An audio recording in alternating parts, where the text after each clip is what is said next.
Oh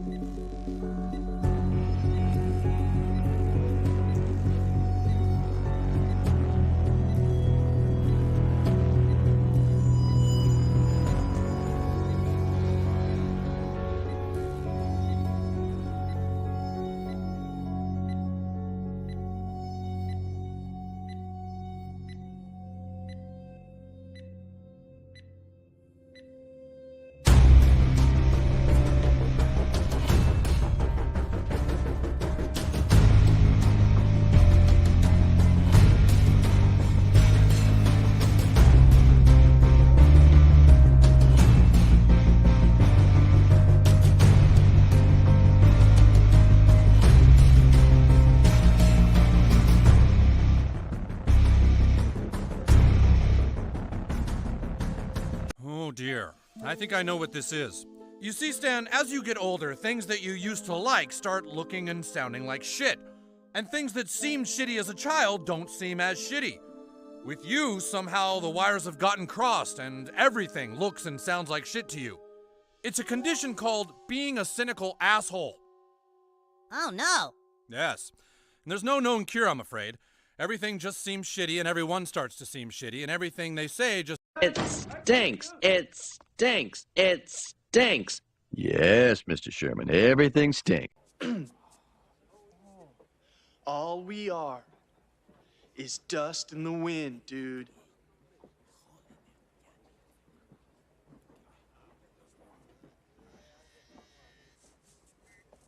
Dust. Wind. Don't you understand, Steven?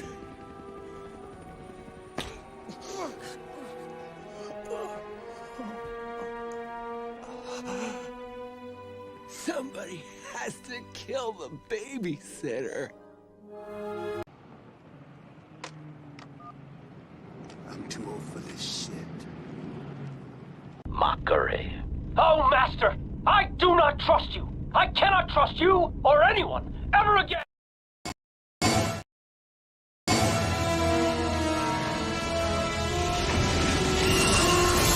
Aim for the cat, dude! Aim for the cat! I'm trying, Evil Ted! I'm trying!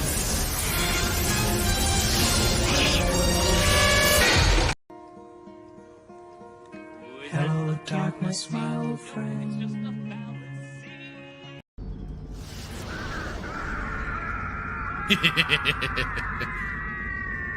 You hate to do it, but at the same time, it's hilarious. Hello and good evening, everyone. Welcome to another episode of Saturday Night Sith, episode 52, coming at you strong.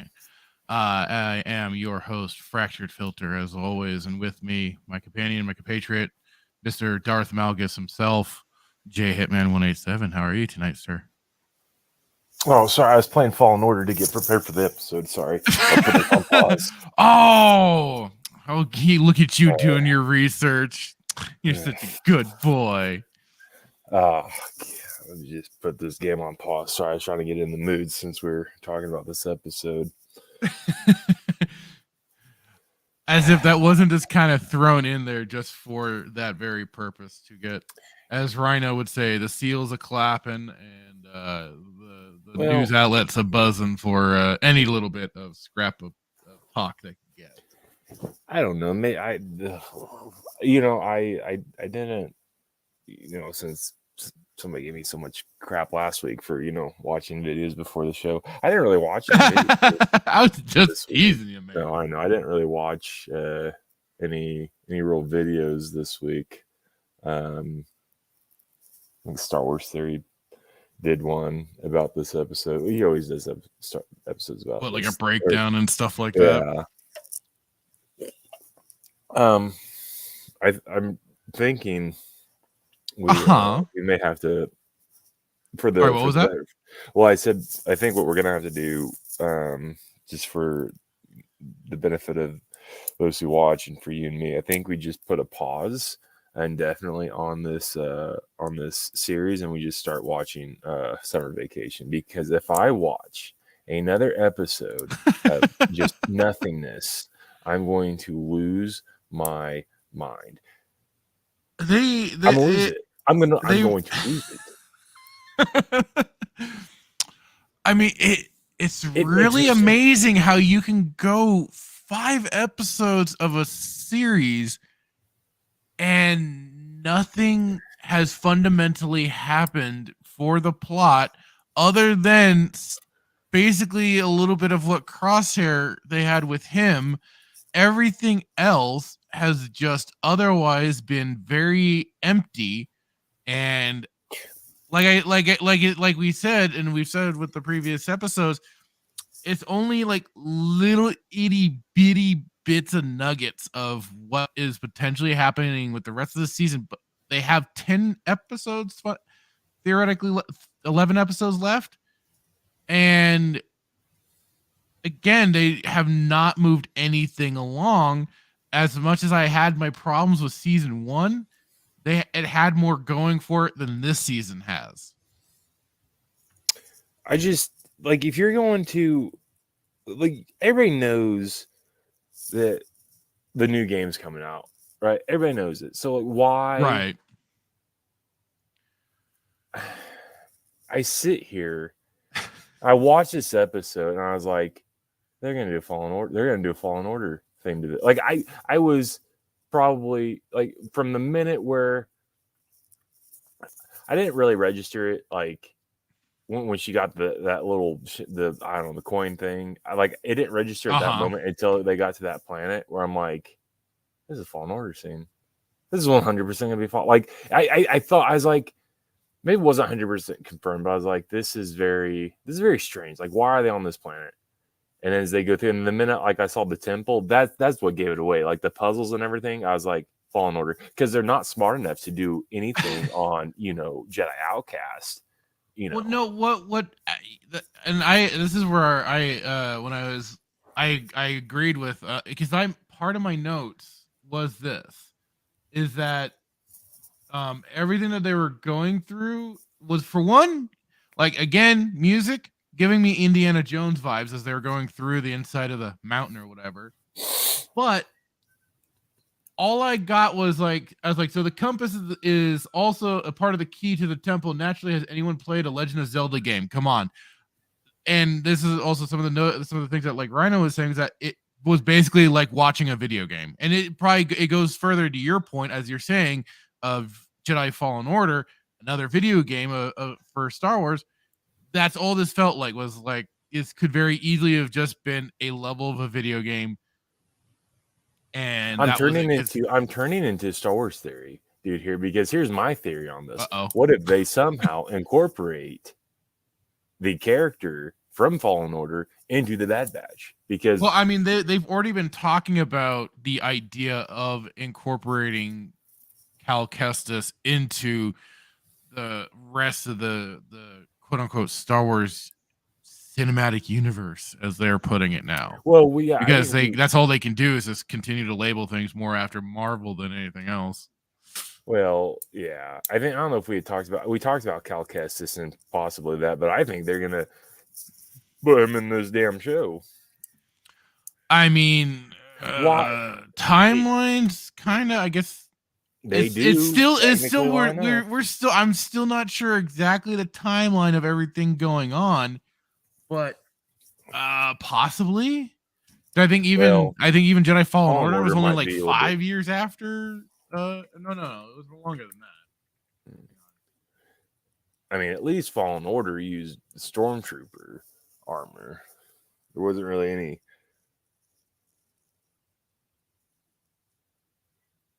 Yeah, 5 years. Okay, so I was right. 5 years after Order 66.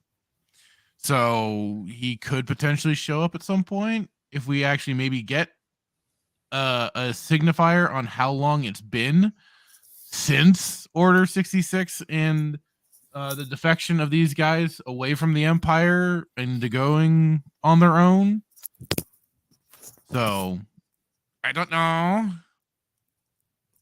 But I mean, otherwise, yeah, that's they could bring him into it.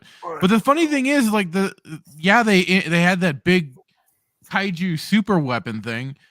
At the same time, it just felt like it was also one off. This episode felt like it was just a one off, that nothing is gonna they're not going to come back to this planet anytime soon. But I could be wrong. No, it's once again, it's a nothing burger. Like,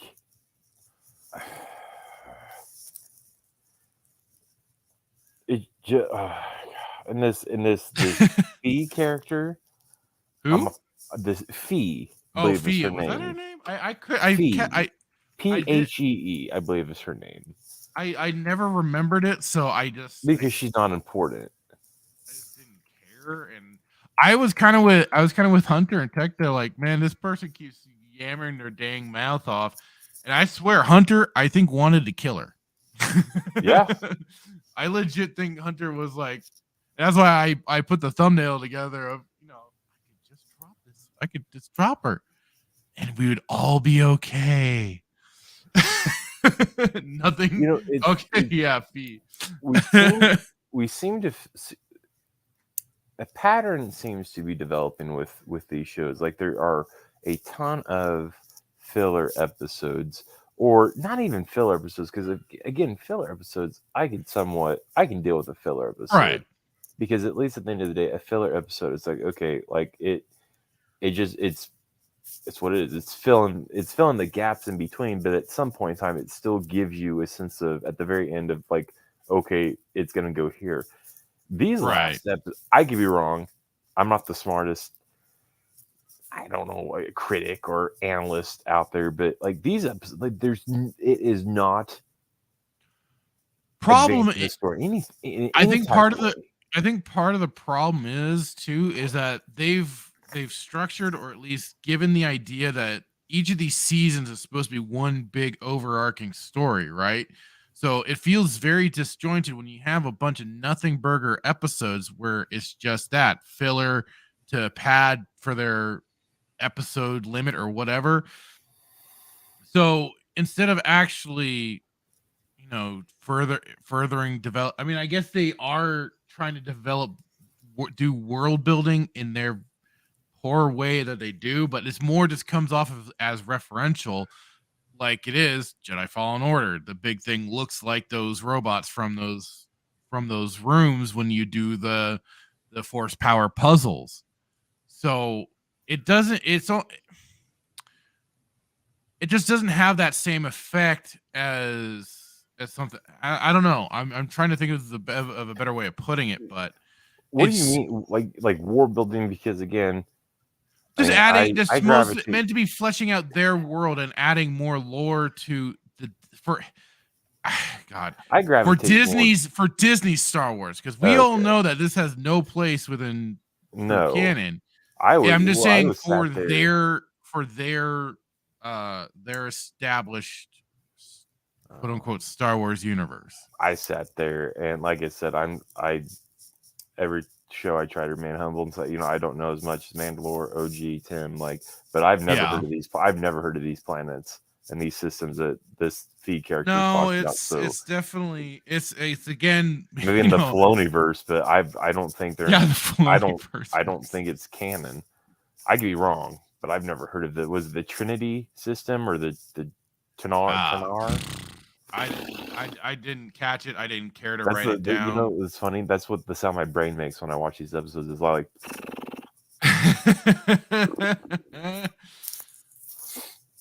I mean, it's pretty accurate, right? It's just kind of you kind of have to switch your brain off for them. But then I'm watching it. I'm like, well, why are they on this planet? Like episode 4 ended, and it didn't give any context of them going to search for a compressor, which they were searching for, and they found a golden compass. Yeah, it was kind of like it. The way the episode started, which was with Wrecker and Omega, looting around the some junkyard. It's like more junkyards. They seem to like having their junkyards between Andor, this and so it was kind of like we got introduced to the episode in the middle of something else that was possibly going on, because for whatever reason they were looking for I forgot what reason they were. It was a compressor or something. For a compressor for something. Omega might have said what it was for. And how conveniently do you find this ancient Zepho compass?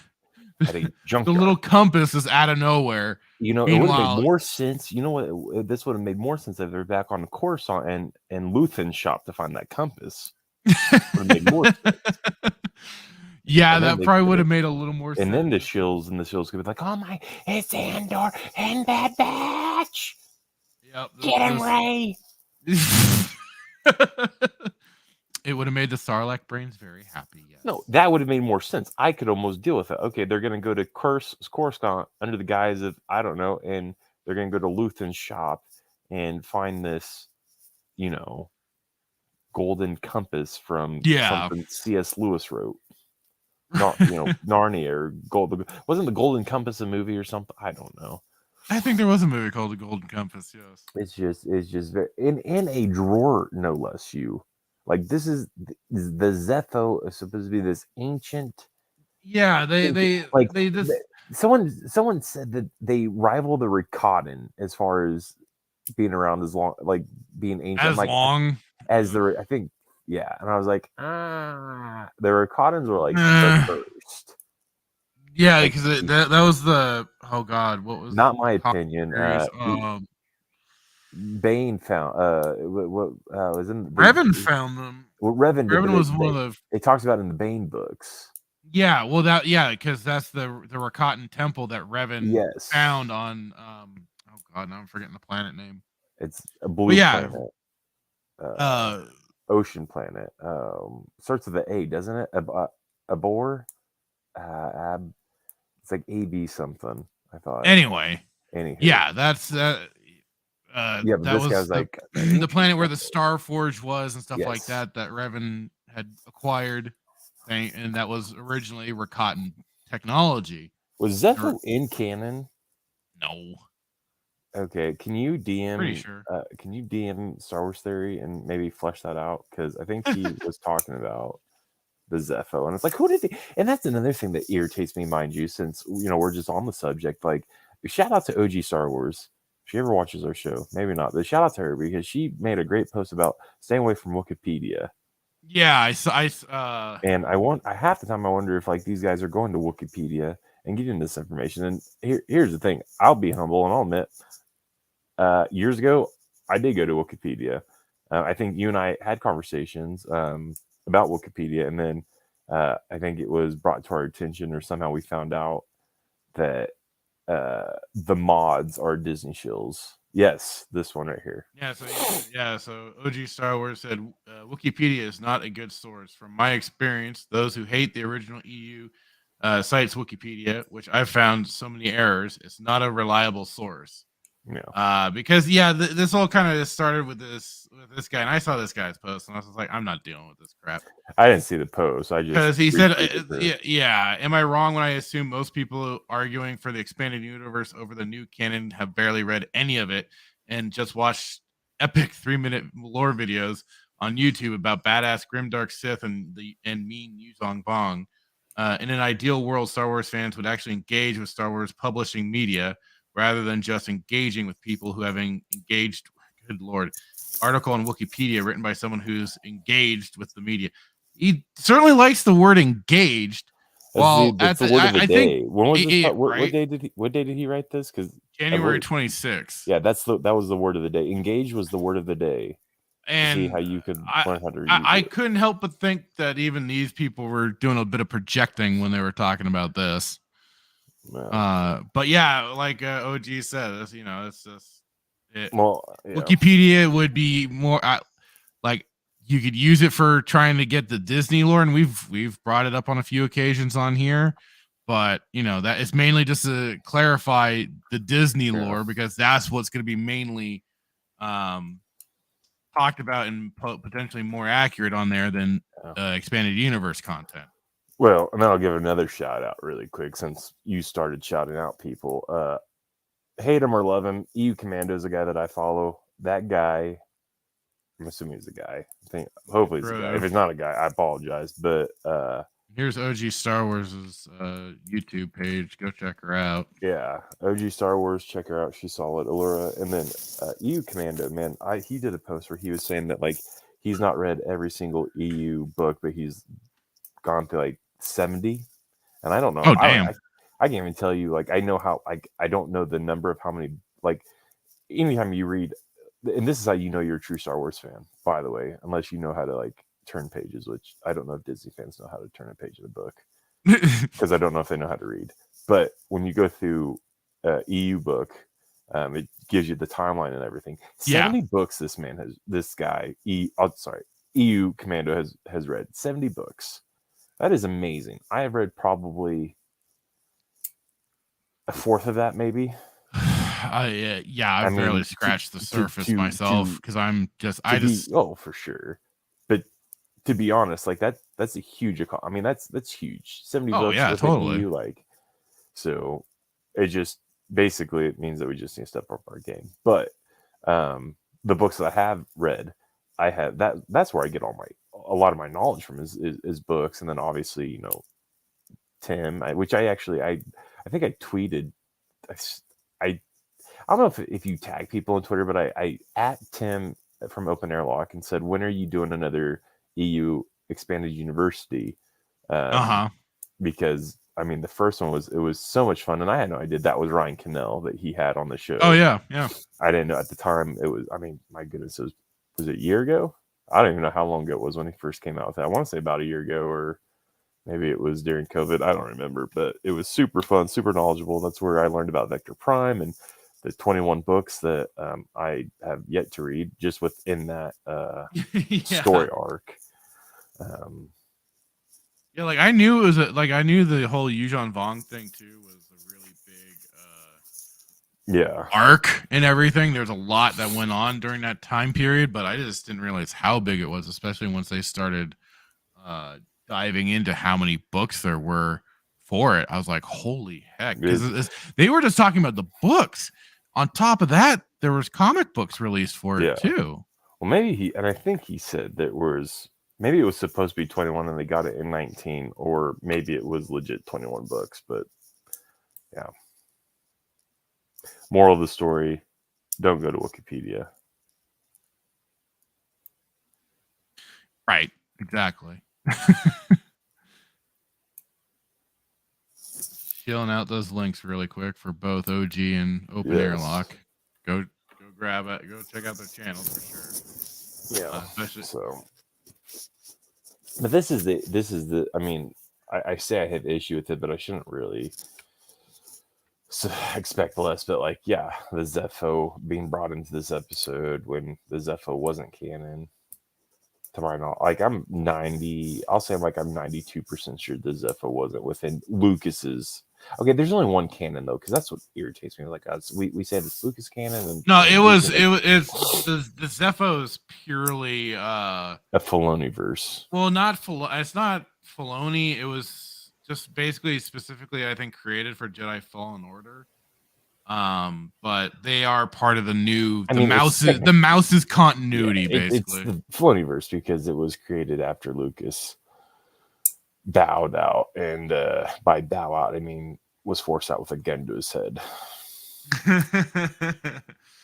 We'd like to think so, huh? I still believe to this day they forced him.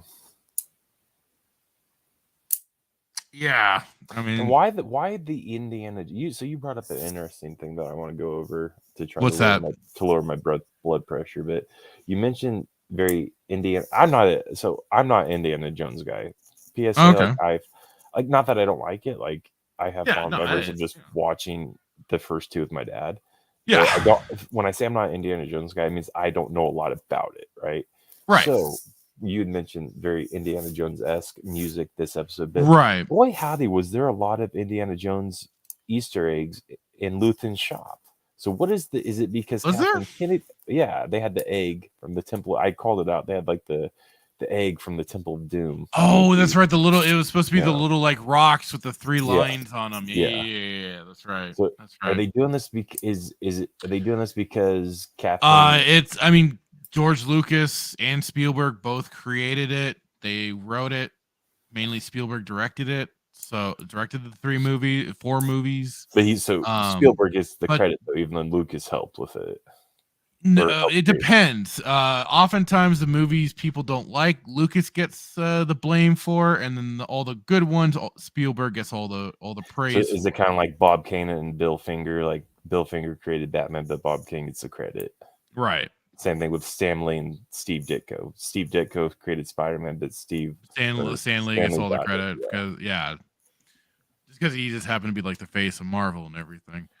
But yeah, that is it's like a funny thing. Like they worked together on anything Indiana Jones. The two of them worked on it, as far as I'm more aware. Unless there's some extra like behind the scenes stuff that can be pointed out. But yeah, I mean they were both working on these projects together. So that's just because it's a Lucas project is also, but also Kathleen Kennedy. Yeah. She was a producer or whatever on all the movies practically. So, that is probably part of that. John Williams did the score for all of them as well. So again, you got that aspect to it. So it's all those little things. So, I mean, just the Temple Robin sort of thing. It's like, okay, it kind of, that's where some of our brains will go is to something like that, because that's, I mean, what Indiana Jones kind of did. He was kind of a tomb robber sort of thing. So, but I mean, what I find funny though is like, yeah, you could say they were basically going on a treasure hunt, but it's like, you could even say it's like another heist episode too. I mean, they were going in just to basically rob a tomb of the heart of the mountain sort of thing. So I just like, we're again still just doing the same beats as like the first two episodes that we had for this series so far. It was like Ocean's 11 meets Jungle Cruise meets Indiana Jones meets Western Space Cowboys. Like it's just like the heart of the ocean.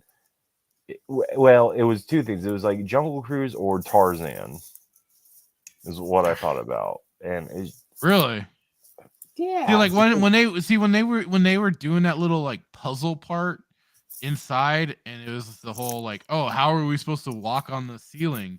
That was where I just because of how many games I freaking played, especially when it comes to like the Zelda games and stuff, I was getting like Breath of the Wild vibes. I'm like, okay, here we go. They're gonna use the special little trinket item that they collected, which was the little compass thing, and it's gonna be their key to getting through. And lo and behold, Omega just slaps it into that key slot basically, and boom, readjusts. And what's sad about it is like, oh no, I lost the cool treasure compass thing. Yeah. I don't understand how I just don't understand the episode. I mean, again, it's another episode of like some extra conveniences too, right? Because I was like, how convenient it was finding the door the way that they did, and just so happens that the rocks fall into the right place, so they can still get into this temple or whatever, or into this mountain or whatever. I love the fact that like he referenced her, so Hunter references Fee as a pirate, and she's carrying a pirate sword. And uses the sword to open the door. Yeah. And like she didn't even use that to fight the monster, did she? No. Like it was all left up to the Bad Batch. And boy, howdy, was this monster probably, I don't know, had bathed and fell into a vat of Beskar because nothing was no amount of blaster was affecting this guy. It honestly, I feel like they were prepared. Like this episode with them trying to take down this monster is better preparing anybody who's going to play Fallen Order 2, because if you played Fallen Order 1, your lightsaber did nothing. Yeah, constantly. Wiffle bat, Yeah, good old Nerf bat lightsaber. I mean, some of those monsters on, I don't know, I forget the planets that you're on, but I think it's the first or second planet you go to. You're fighting those rat monsters or whatever, those rat creatures, and like you swing. It's like the whole gift, like swing and a mish. Right. Like, but you literally had direct contact. Man. Yeah. I don't even know how So to go about the episode because they I find mean, the compass, the like it is. compressor. They happen to the bar, which is always apparently abandoned, practically, other than the usual suspects that are in that stupid place.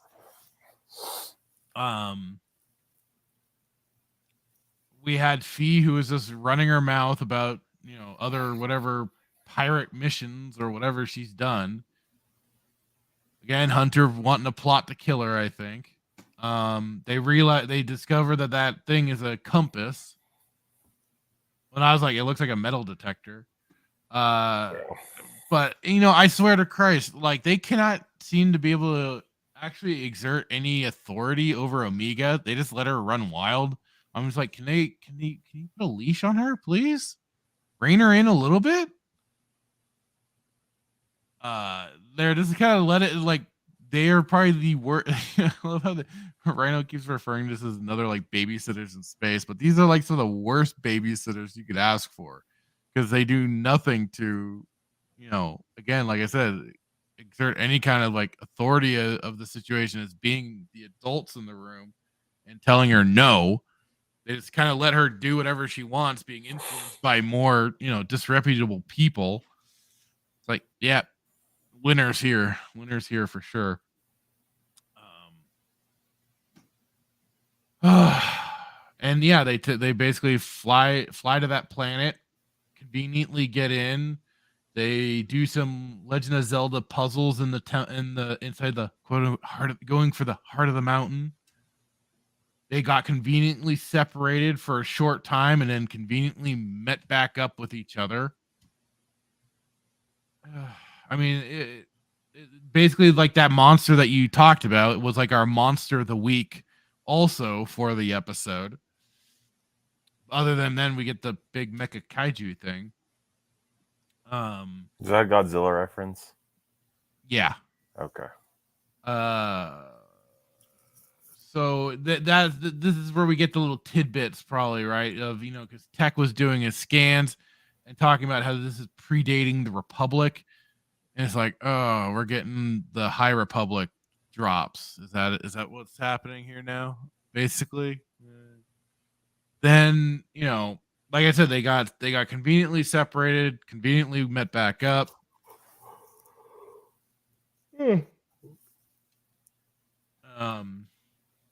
And what was funny too is like even though they had gone through that whole ordeal too of getting separated because of the monster, if I remember right, Omega didn't really care that oh hey, you guys are alive.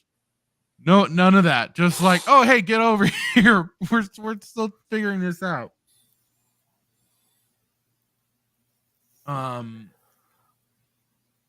Yeah, and then it's called when we remove the device, it suddenly wakes up the beast, and I did joke. I was like, "What the hell? Did they wake up Godzilla?"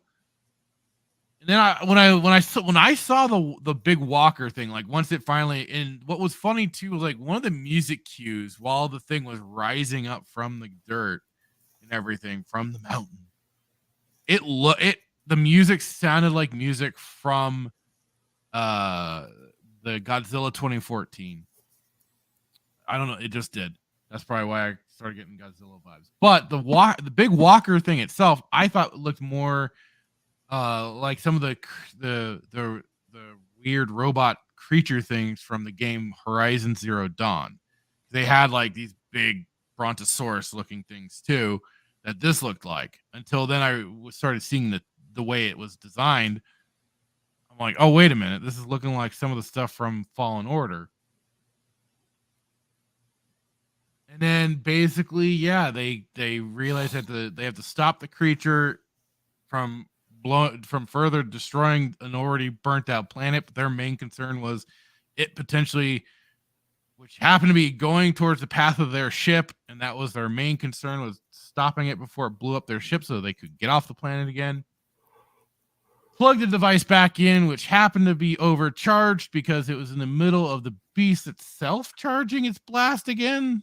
And then it melts, but it still turns the creature off. And That was all she wrote. That was the episode because then they were all leaving, and then Fee was telling another story. And again, I swear, Hunter wants to kill her because I think he can tell she's nothing. She's gonna be nothing but a bad example to Omega. But then that was just kind of it. That was the end of the episode. That was all we got. Another big old kind of nothing burger out of it. Like, do we even watch the next 2 episodes? Because I don't think we're going to get anything. We'll probably start getting that. We'll start advancing the story. Probably let's say there's going to be 12 episodes. Is that what we said? 16 episodes. So yeah, 16 episodes. Next one is going to be called Tribe. I was wrong. I thought we were going to get the double episode thing, but no, the next one is some episode called Tribe. I'd say by episode 12 they start advancing the story.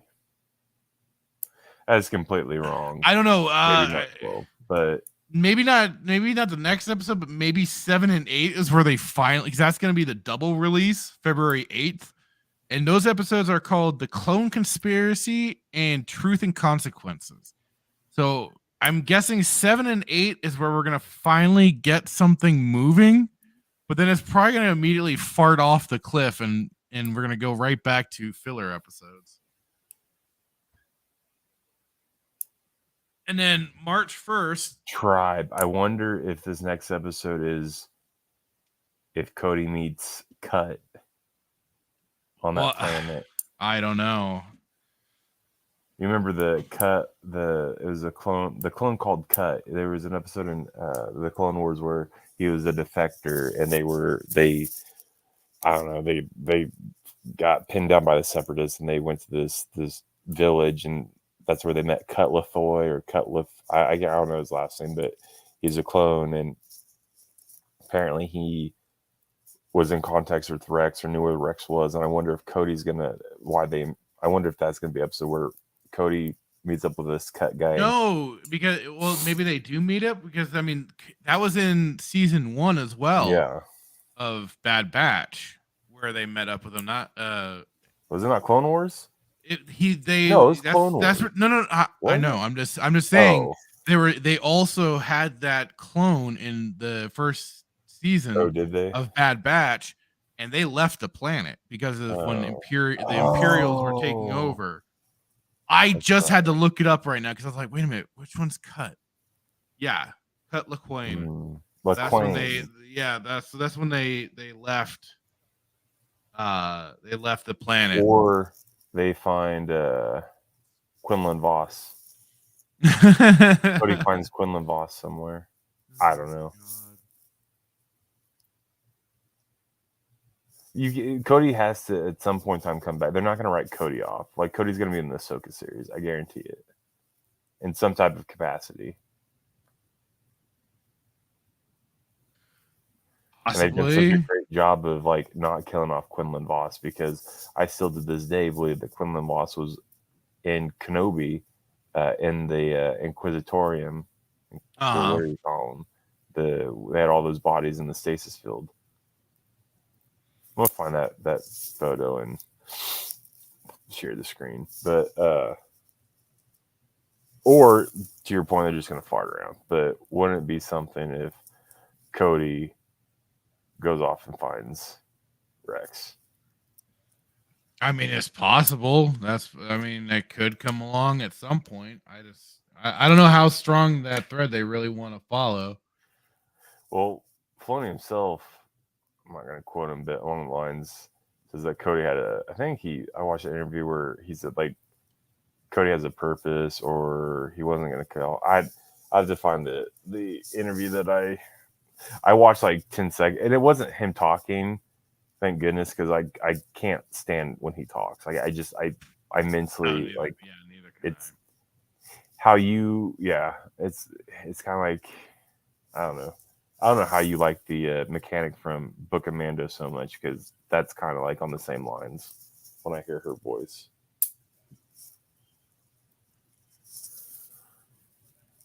You know what I'm talking about? Your favorite actor, the mechanic, Jawa lady. That's where my brain turns off. Don't you dare. Yeah, because she dated a Jawa. What you Yeah, I'm doing? probably looking for a new one to go after too. And I mean, it just, yeah. I'm not gonna say it. Well, you've already gone this far. It's a kid's show. Can't say it. You know, that's what we keep saying. Well, you keep saying. I keep breaking that. I know. But Greg really doesn't have a filter. No. I saw Raging Rhino, his video about doing Mando season 3, and I almost quoted Greg. I was like, season 3 in a nutshell, he takes a bath. Yeah. He goes and takes a bath.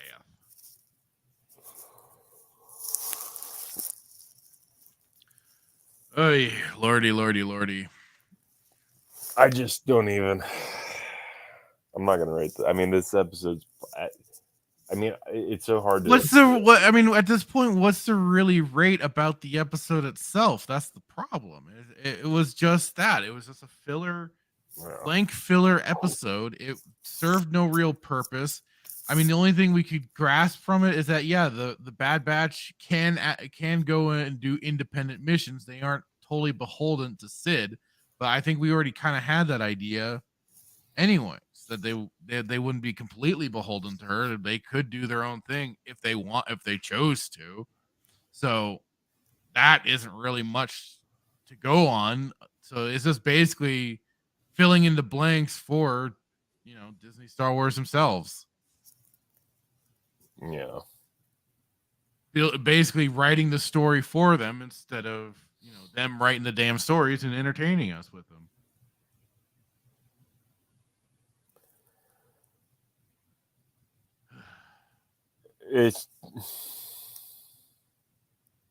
So are we doing summer vacation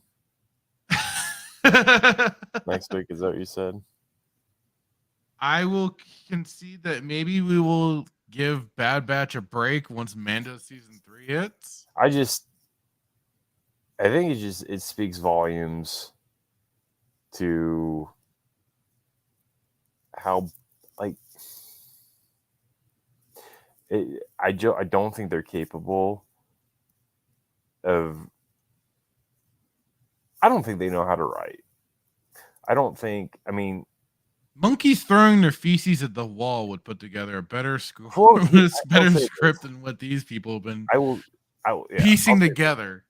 Filoni is good at. He's good at aping Star Wars, but that's about it. But it doesn't it doesn't have the heart and soul of Star Wars. No, he's good at animation. He wears the skin suit very well. Yes. Yeah. He's very good at the animation piece.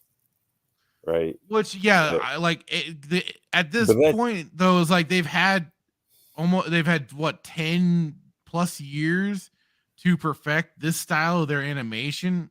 It should look good at this point. There shouldn't be. That's where I'm just kind of like, okay, yes, I can say it looks good, but I won't give him that much more credit than that. I mean, I could have said he's good at dressing up as Ahsoka and whatnot. But, no, I think outside the animation, like I don't understand how. I don't know if it's a generational thing or what, but the writing is absolutely atrocious. It is absolutely atrocious. It makes no sense. And it isn't exclusive to Bad Batch. We saw it with Book of Mando. Made no sense. Yeah. We saw it with take your pick. The only good writing, the only subpar writing of everything that we've reviewed so far is probably The Mandalorian. Because Book of Boba was trash. Book of Boba was like, it was funny, but it was hilariously bad. And then that's why it gets a pass. Kenobi was just depressingly bad. It was And then atrociously bad. Andor was boringly bad. It was just like this whole trend But of again, like it's bad.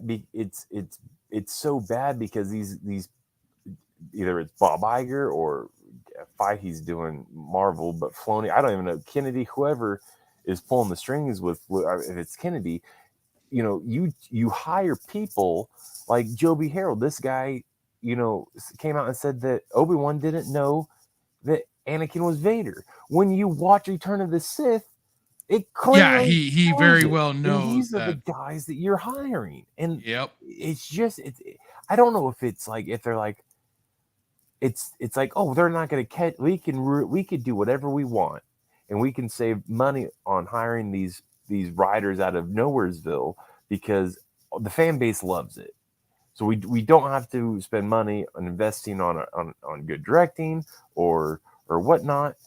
We could just put out what we put out because they're going to consume it. It's like, you know, one of our opening things is just consume product, so you consume more product. Hang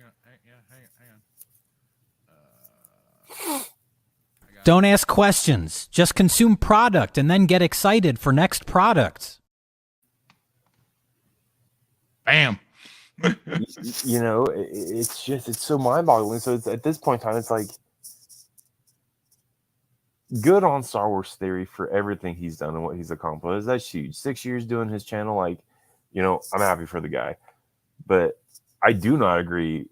And that's the beauty of it. Like, you can like what you want, and you can like what you want. I can like what I want, but I don't understand how anybody can like this.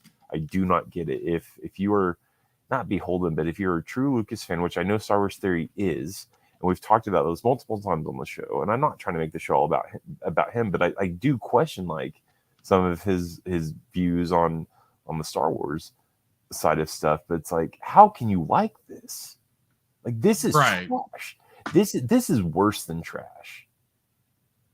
Like, it's just it's I don't get it. And again, 52 episodes, you'd think by 13 we would have figured out that like everything that we're going to watch is going to be garbage. But Kenobi sucked. It was terrible. Deborah Chow should never have been chosen to direct, and that's not because she's a woman, it's because she's a terrible director. And that is a you don't have to qualify. She's just, well, not good at, and this certainly not okay. Generation certainly not fit for Star Wars. No, that's for let alone anything, right? And like I said, Mando, Book of Boba gets a pass because it was so hilariously funny. That's it's the only thing it gets a pass on. But Mandalorian, again, it's maybe I'll be wrong. Maybe in 40 years, when they've been around long, that's longer than the 40 years. Return of the Jedi is coming up, right? 40 years since it was been a thing. Maybe in 40 years, Filoni will still be around, and people will actually think this stuff's good. I doubt it, because I don't know, man. It's just I sit up and wonders, like, do they actually think this is good? And like, I'm sure there are some that they are I got a feeling there's probably those that are just diehard for the sake of being diehard. They love it no matter what. And there are some that'll say it's good just for the sake of saying it's good to be on board or contrarian or whatever you want to say that they're trying to be. But they'll do it just to troll and own the EU fans. But I mean, that's the only thing I could see is that it's just it could be either of those things. Maybe they do. Like, I would say it's probably a smaller percentage that actually like it, considering it's still not doing as hot as I'm sure they would hope it was doing. Because when was the last time they put out any of the movies? Please remind me. What was the last their last theatrical release? Oh, right. Rise of Palpatine. Oh, when they brought him back from after he was thrown down a shaft. And it's gone to nothing but being a Disney Plus streaming service. because like people have said, that's not what Star Wars was built off of. It was built off of being a theatrical thing because of the original trilogy and the prequel trilogies. Yeah, we did get things like Tartakovsky's The Clone Wars, but I mean that was just it. It was kind of like a one-off. There you go. There was some other goofy little things like there was an Ewok TV show. Oh yeah. And stuff, but I mean the main appeal and everything was movies. The Star Wars movies. That was what mostly people talked about. And then of course, for those of us out there that went a little deeper, we got our video games and we got the books and comics and stuff like that. So there was another avenue that only the like it is the true diehards really sought out, right? But it's perceived as mainly theatrical, but it's been reduced to all the new content that's been coming out, which have been basically a lot of these quote unquote TV shows have just been basically like extended movies, like Kenobi, like Andor. They've just been extended movies. I'm sure if you compiled them together, they might go for about 2-3 hours. Yeah. So a movie, basically. I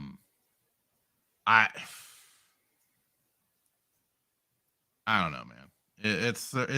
Star Wars has certainly been reduced in its once greater status. I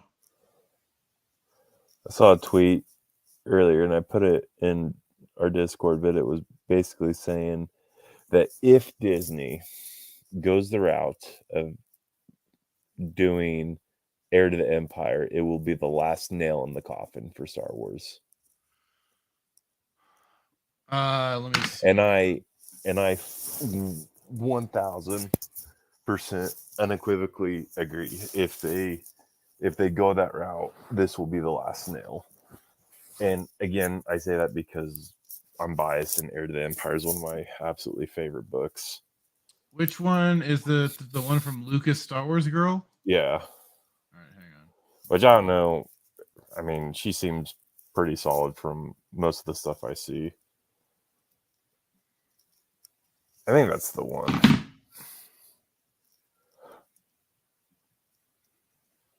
This is talking about the return of Rey.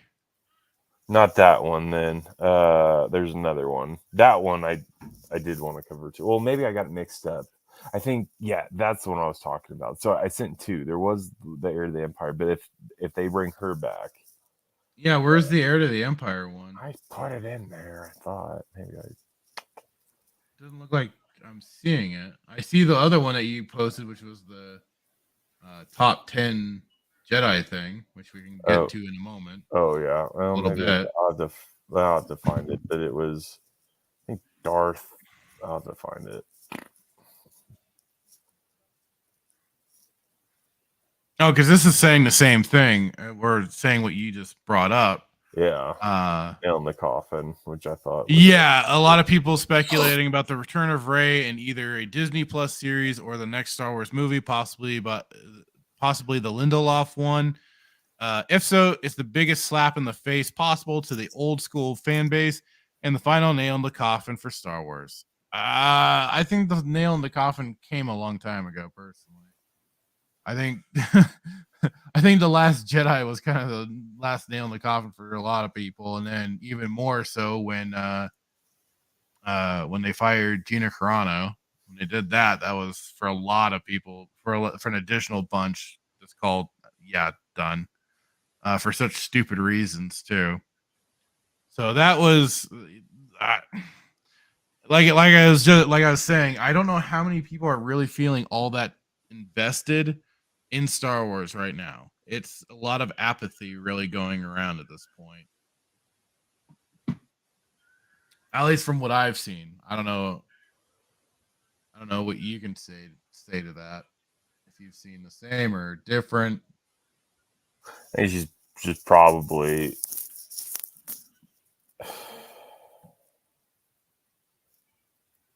outside. She's probably the worst character, honestly. Rey? Yeah. Certainly is I mean, interesting as a plank of wood. Yeah. So and basically had to get these names under attached to her character to attempt and make her seem the least bit interesting. Yeah. I think if they bring her back, I don't know. Maybe you're right. Maybe I'm still holding on to hope that like Lucas will come back and buy back his company and hell, I don't know, sell to somebody else. But I don't know. Like I don't. Yeah, but he's 78. Is he really gonna get? I mean, he's a multi-millionaire. Is he really gonna give a shit at this point? Is he still a billionaire? Whatever. But I don't know, man. Like, yeah, he's 78, but I mean, I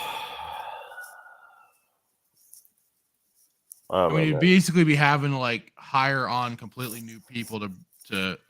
I mean, my whole thing has been, you have to basically purge that place and bring in all new people. If anybody could do it, it'd be him. That's if he wants to. He just probably still stack it with his own with people that we already know and despise, just because they were possibly already there, set up from previously, and they just stuck around all this time. I don't know. Maybe I'm just a little more jaded about it than you are. Nah. I can't find that tweet about Heir to the Empire, but it was trending today. Was it? Mm-hmm. They're like, make this trend or something. I hope they don't. I hope they don't touch it with a 10-foot pole. Unless you're going to bring Gary Oldman bring Gary Oldman as Thrawn. That would be interesting. But yeah, I don't see that happening. No. Unfortunately. As kind of cool as that would be. Can't find it. They're going to do it. I guarantee it. And Ahsoka's going to be the one to a main part of it, I bet. Well, I think that the whole Heir to the Empire sort of thing, that's all going to be set up for in the Ahsoka show. And that's where it's going to basically be taking place is in that, because of course Filoni's got to give his pet all the kudos and accoutrements, right? You think they'll do it? I don't think it's beyond them. I would not be surprised if that's what's going to come, If that's where they're going to try and introduce that, or introduce that plot or that storyline, it will be through the Ahsoka show, because like it is, he has to make Ahsoka the most special, super awesome person in the world. He can't not. Can't we just do a movie about Heir to the Empire that follows the books? Oh wait, that's right. Yeah, they already they already vented that one out in Airlock a long time ago, when they introduced him in Rebels and got him beaten by a bunch of space whales and Space Aladdin and whale octopuses. I thought I mentioned the space whales. I thought the space whale looked like an octopus. with the tentacles. It was a space. Yes, it was a whale with tentacles. Goes back Sure to. I'm sure they took notes. They were taking notes from the Japanese. Probably. I will never watch Rebels based off that. I wish I hadn't. I can tell you that much. There's another thing I posted. I want to go over that top 10 Jedi list because it's laughable. Yeah, let's knock that out.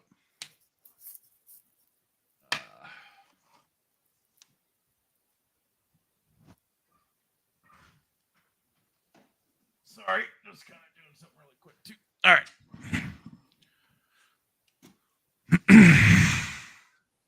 Alrighty then.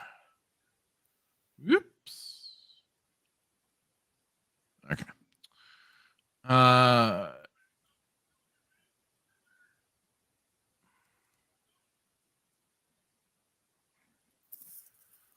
You got, swear to Christ, it's freaking Screen Rant. They always gotta add in this. They always gotta be one of the contributors to stupid. So, oops.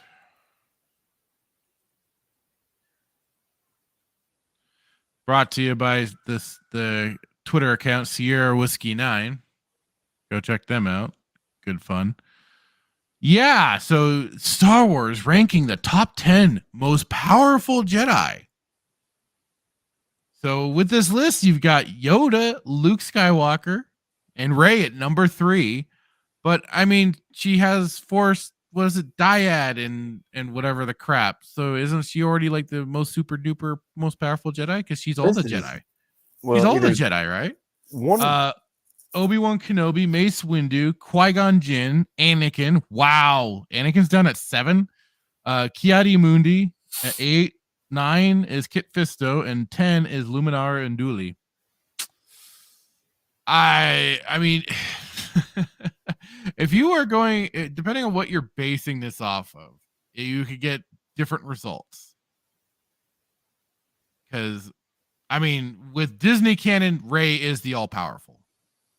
She is the bestest Jedi ever. She is all the Jedi, and she easily raffle stomps all of them.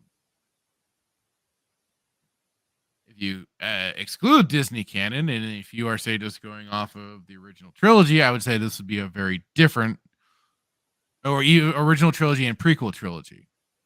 You get a very different ranking system. And then if you were to include the expanded universe, the true canon, another different list altogether. It would definitely be reorganized again. So I saw one. I don't know. Because what are your thoughts on this list? There's not a single. Hold on, let me get my bifocal so I can look at this again. Properly look at it. Properly look at it. So this is interesting because lost my headphone. I saw another list done where Rey was number 1. Oh, I'm sure everybody has it. This was probably just like, we'll don't know if it was Photoshop. We won't completely piss off the Star Wars nerds, but we'll certainly throw Rey in there for a good measure. Okay. Like, okay, where? Good.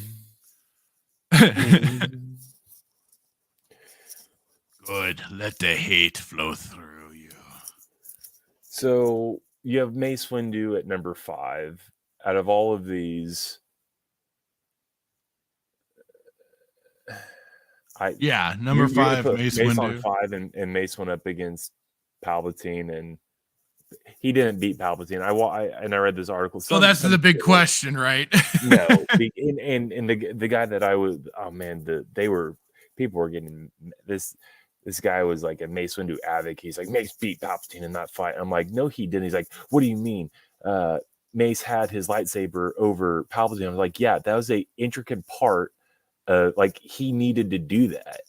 And he all did according that. to Palpatine's Like that, manipulations you and think plans.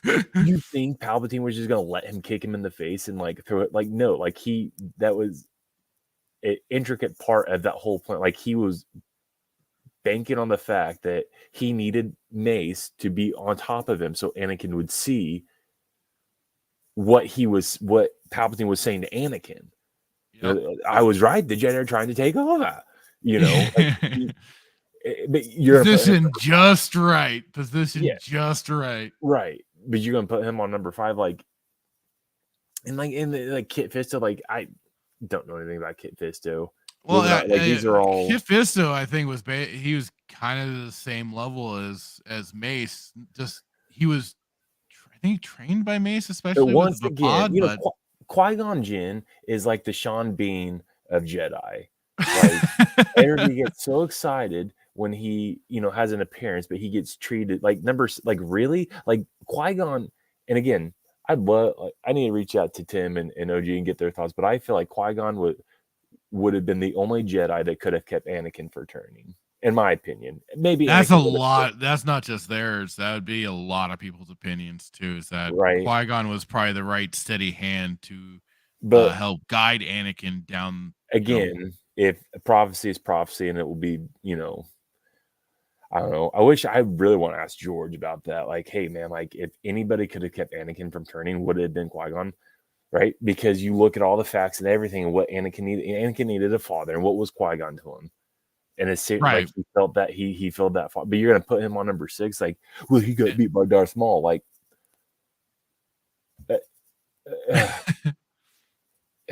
I can't even go down this hole. But and then Kai Adi Mundi, like I mean, some of these characters, I'll say I don't know enough of. No, I don't. To give a proper analysis for them, I can only speak for certainly what I've gone through, and I mean, I think my list needs to be top 3, like top 4, maybe. Oh yeah, I'd probably put Yoda and then Mace Windu. Right up, but they'd be my 1 and 2 would especially if you're just including prequel and original trilogy movies to factor it in. I would say Yoda, then Mace Windu would be the top. Anakin would follow, if not be kind of equal ground with Mace. But otherwise, those would certainly be the top 3, and then Obi-Wan would be right there too.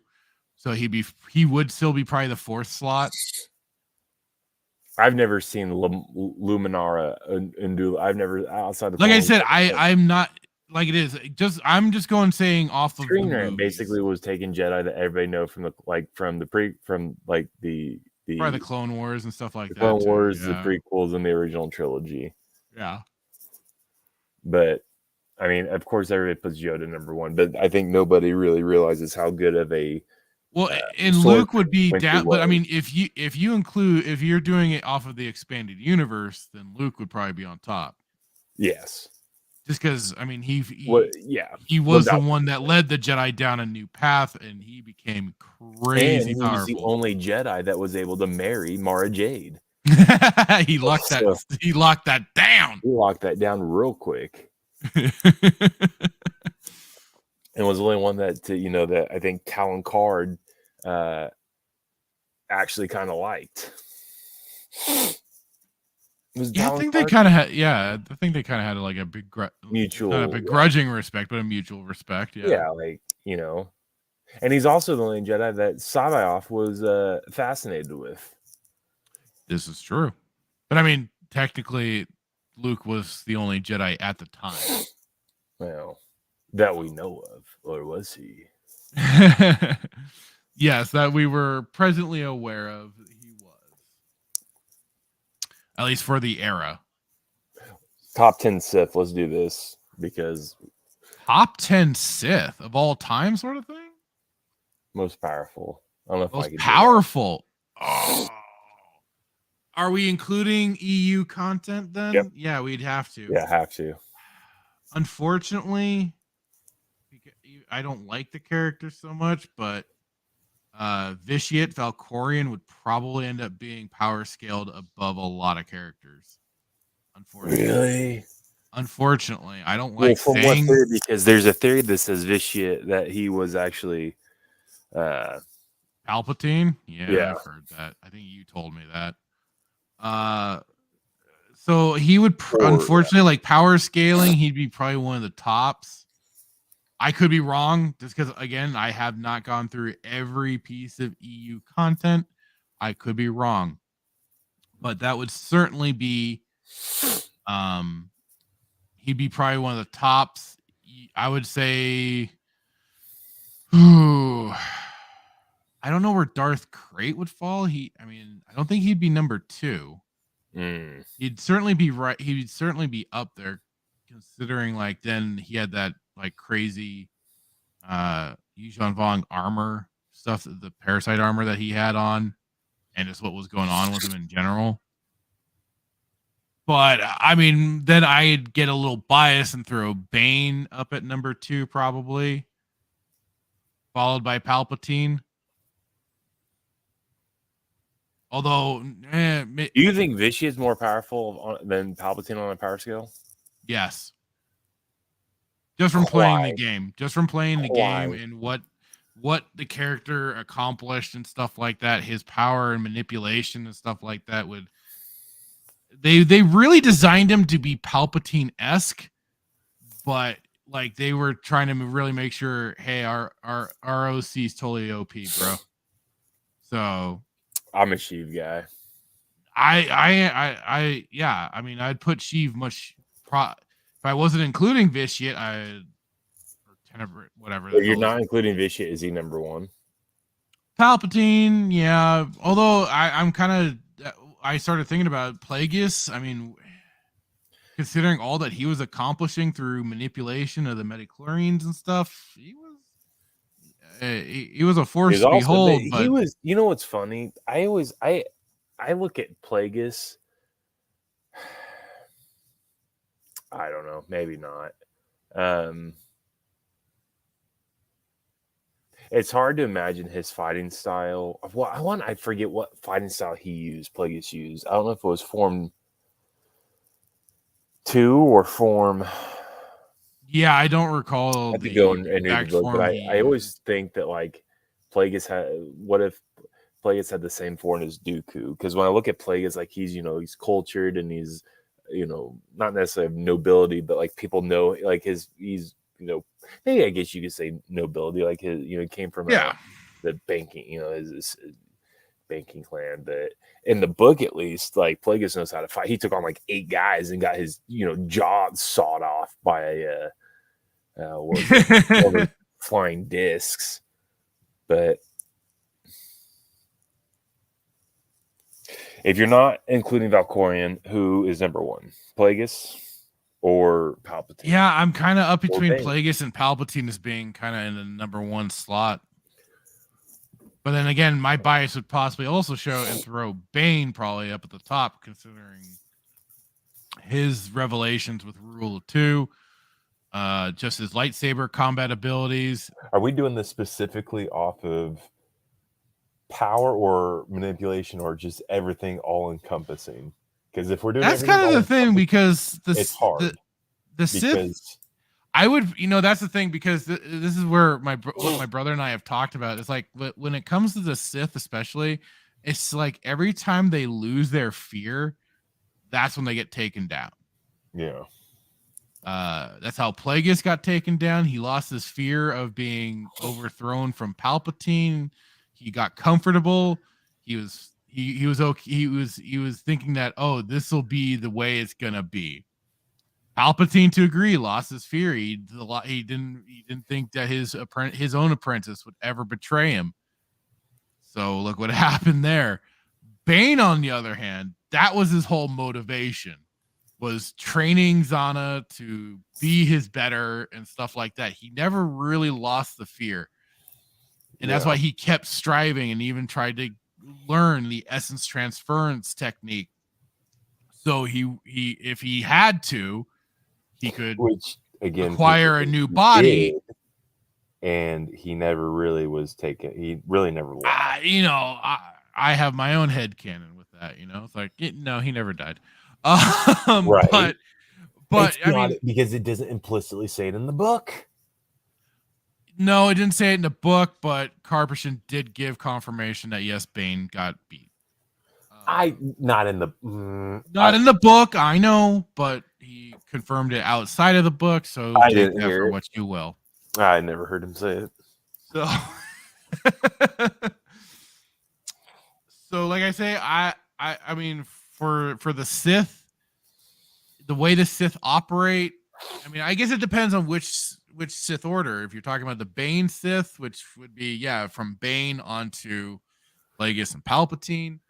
But then, I mean, just encompassing the Sith in general, it's kind of tough because Well, I think we have. I don't know. I'm biased. I'm a Sith guy. I think I'd like to think there's a lot more. So I'd probably say Bane, Plagueis, Palpatine, Revan would probably be thrown in, maybe in the top 5 before Star Wars: The Old Republic storylines came along.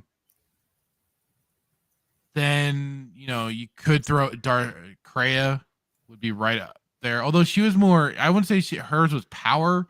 Hers was certainly definitely a manipulation. Yeah. Real quick, you said Vitiate? Vitiate, yeah. Vitiate, Tenebris, or Valkorian. They don't even have Vitiate on their top. Like he's on like top 20. I mean, like I said, from the game and stuff, from all that he's done, I would certainly rate him really high. If not number 1, he'd be, right up there in the power scaling.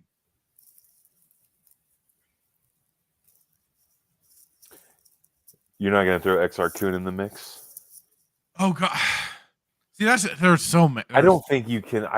Here's the thing. I think it's too. I mean, continue with your list because I'm curious, but I think it's just hard because then you have who was Darth Caedus? Was it Caedus Anakin's? That was Han and Leia's son. Yeah, I know Jason Solo originally. I know where he became Darth Caedus. I've heard of him. I don't know where he's at on a power scale, but then you have Freedon Nad.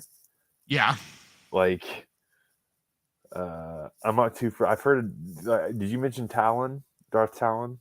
No, because I saw her more. I see her more as a minion than as a proper But I mentioned Darth Krayt, who was kind of the master of the whole new Sith order. Yeah, but then I mean, there's just from the games. I mean, there's a Jyn Paul. There's Tula Cord.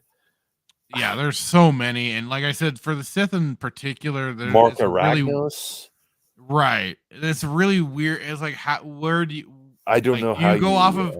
Do you go off of their manipulation tactics? Do you go off of pure power? We didn't even talk about Nihilus. Nihilus is up there. I don't think he's top. I don't think he's top. No, he's not tops. He's really powerful though, especially for how he can basically eat planets of the Force. I don't think I don't know if he's top 10. He might be top 11. Man, I don't know. Yeah, it's tough. And then of course somebody said, I don't even know if I put Malik in the running because Malik, he popped into my brain for a moment, but I just didn't really take Malik as that big of a Sith threat. He was supposed to be for the game, but when he gets overshadowed by Revan, basically.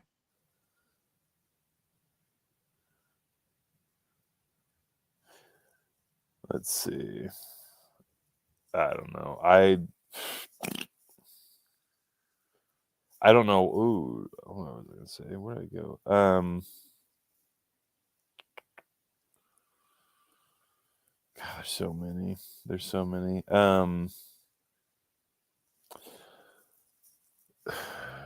don't know a lot about Vitiate, but yeah. I mean, I'm looking up some of other people's lists.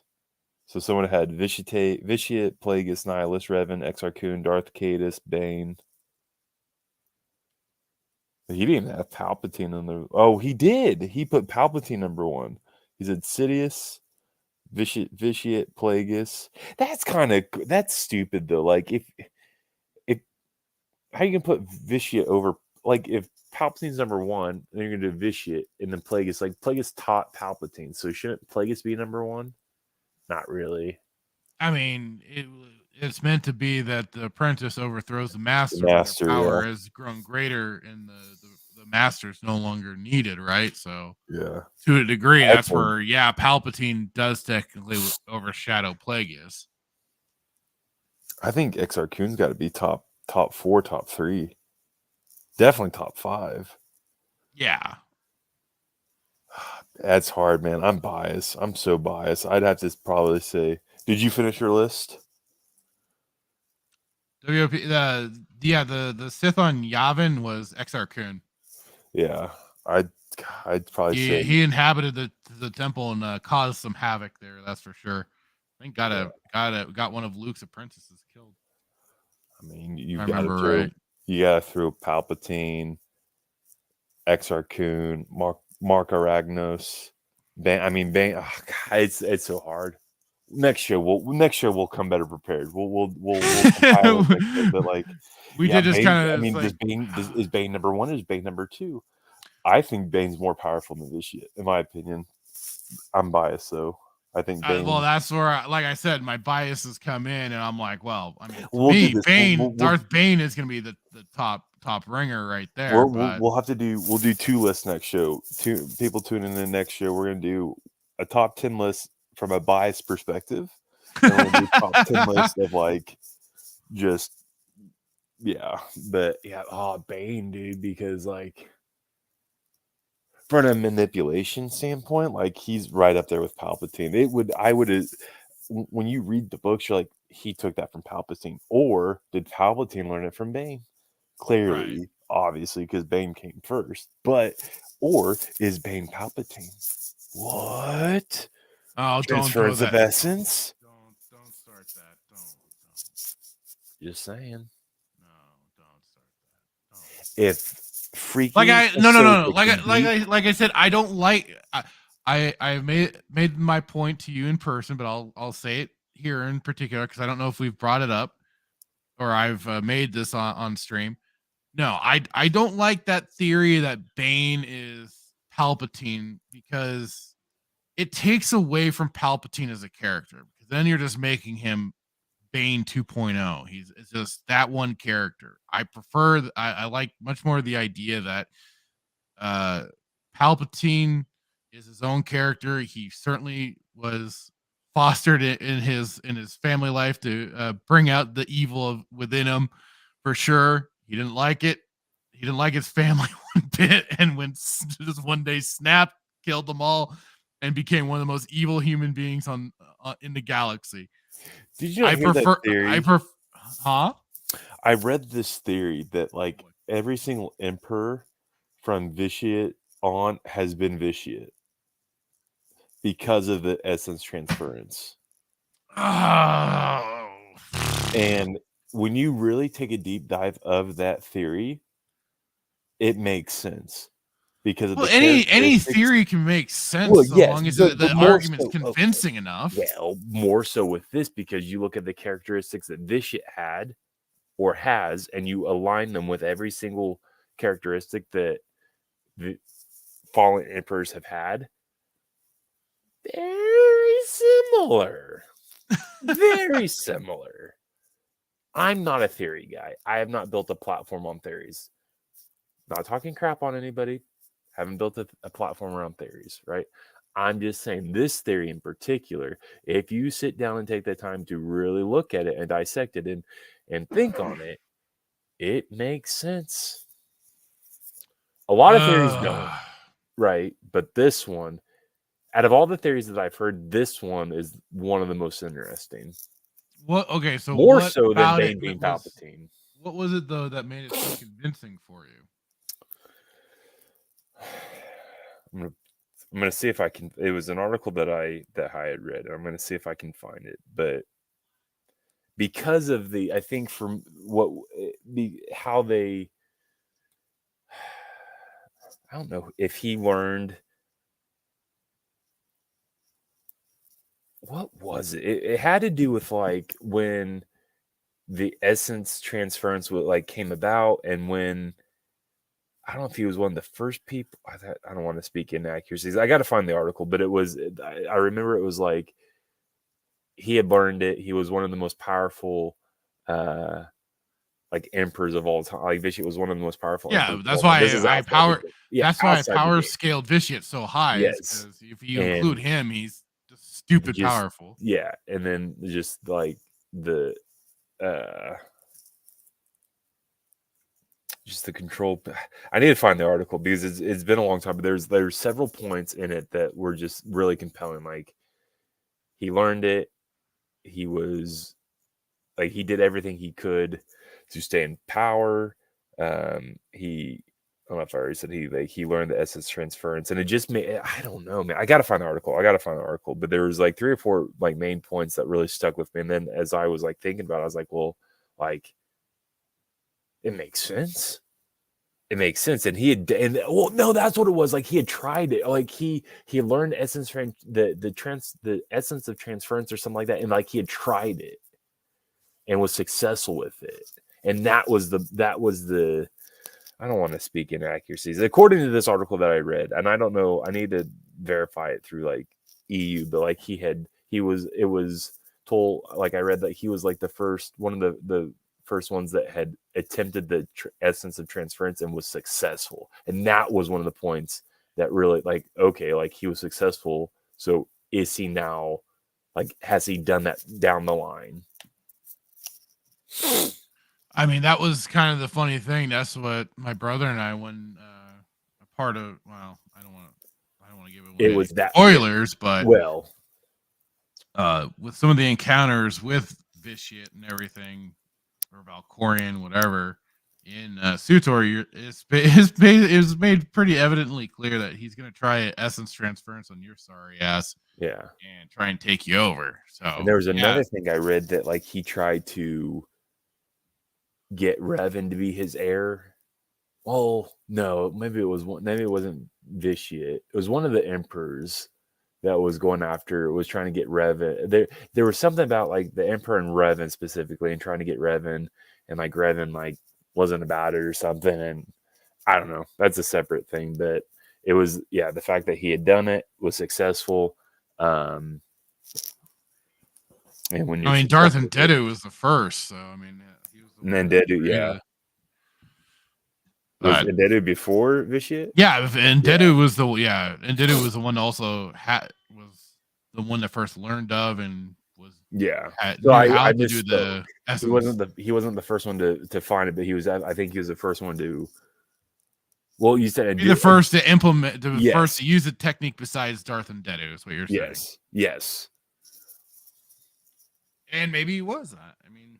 And it's just ironic that you bring up that he tries to do it in the game, which we've not got to that chapter yet. No, that's well into the whole Knights of the Fallen stuff.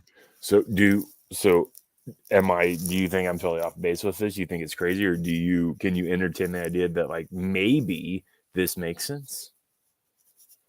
Again, I'm just in the stance of I don't like it. Like you don't like it because it takes away from I don't like it because it takes away from the original, from the characters that have already been, created and fleshed out. It just means that they're just this character, but in a different shell and not their own person that's, made these accomplishments and stuff like that. So that's just my stance. I mean, for all I could, I mean, it could be, but then it's just like, again, it's like, it doesn't really take away from the character per se. You're just now it's like a Dr. Jekyll, Mr. Hyde persona. Mind blown. I just blew your mind. It's not a total takeover, but maybe. But that's what it's implied, though. It's that it's a complete takeover. Is that the host, unless a parasite in the host unless they are fighting a really strong soul, they don't get in, but that means it interrupts the process completely. It would just be like, but it's meant that it's meant to be taking over of a weak soul and destroying it and taking its place. So then you are then in full 100% control of that body. And that was also like what Palpatine did in the whole Dark Empire. He had the clones made of him, but they were a shell that he could transfer his essence into freely without having to worry about struggling for dominance over the body. So that's where some of that kind of or he is the dark side in every Sith, and he just makes his host bodies more powerful. So if he goes into Bane, he amplifies Bane's power. He goes into Sheev, he amplifies Sheev's power. He goes into Exar Kun, he amplifies Exar Kun's power. I don't know. It's just a very interesting theory when you think about it. It's like, well, like that, I don't know. Well, and maybe find that article and we can go over it next week. Yeah, I gotta find it because it was a really good article. Because who knows? Maybe I'll change my mind on live on stream. I'll be like, oh, maybe that is actually kind of interesting. It just makes sense. Well, here's the thing: if Ruin John, who did Rise of Palpatine? That was Jar Jar Binks. Okay, if Rey can be like, I am every Jedi, and Palpatine goes, I am every Sith. Yes, like, is he not this shit? But no, hey, you are wanting to lend credence to Disney Star Wars. No, I'm just proving a point that like. And I'm making my point. You want to use that as an example. I'm not. I'm just saying that I mean, that's where some of these theories are coming from, is from the stupid Rise of Palpatine movie. And the fact that his family was Vitiate, the Vitiate family, haven't they been they were like multiple, they had been emperors for a long time, right? Like multiple down the line. The Vitiate body especially was, yeah. And he like that was the other piece that I forgot to mention, that there were multiple the name of Vitiate, the lineage. When he has like his whole children, there's the children of the Emperor, which you kind of learn more of from when you play the Jedi side and stuff like that. Yes. I'm finding the article, but that was another thing. Just the lineage of the Vitiate name and how they had been emperors for, XYZ, however long. That was another piece that, like, I was like, huh. Yeah, because he was originally a Sith pureblood. Yes. Makes sense. Makes sense. But again, I can see. If I didn't like you, that I'd be like, you're just wrong. But I can see your point of like, well, it takes away from the character. However, if we're talking about amplifying people's power, and it's like do it, because that's the influence of, it's kind of like free will. I don't know. I'll find the article. We'll 53 people. And here's the thing, George, if you're in here, if you're watching our show, please bring light to this. It would be very interesting to get the Lucas confirmation on this. Yeah, he's probably not on right now, but he'll probably catch the replay. So, George, if you're out there, bring light to this whole Vitiate, I am the Sith going forward theory. Be great. Oh, absolutely would be. They put Count Dooku on their top 10. That's funny. I mean, he had power in his own right, but I mean, I think some of his came more from him being like a classical duelist. That was maybe where some of his kind of style of. Yeah. No, we didn't even put Malgus he's just a powerhouse, man. Like he's something else, that's for sure. I mean, my love of Malgus, but he's got to be up there. Like, he's just a powerhouse. I'd definitely say so. Well, they have I didn't even put Tula Cord. Ugh. There's just so many. Like it's probably easy to do the Jedi because not a lot of them are powerful. Well, certainly. I mean, they are meant to be humble and all that sort of things. They don't have the same ego drive as the Sith to How dare boast you? themselves up. No, there's nothing to do with ego. A little bit. How dare you besmirch their name? I'm just speaking truth, man. I'm not saying it's a bad thing. I'm just saying, there's no ego. It's what they like. It's what they like to do. There's no ego. It's their thing. It's what they like to do. Oh no, they put a Tales of the Jedi Sith in here. Ula Keldroma. Is he EU? The name isn't ringing a bell at the moment. No, I've never heard this guy. High Republic.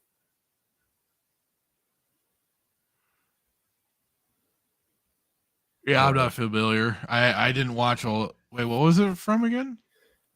Tales of the Jedi. Is that supposed to be from the new show, or is that supposed to be from the comic line? No, comic line. Dark Lords of the Sith. Star Wars Tales of the Jedi. Dark Lords of the Sith. Oh, so the original run? Yeah. I haven't read Roma. I'm not familiar with him.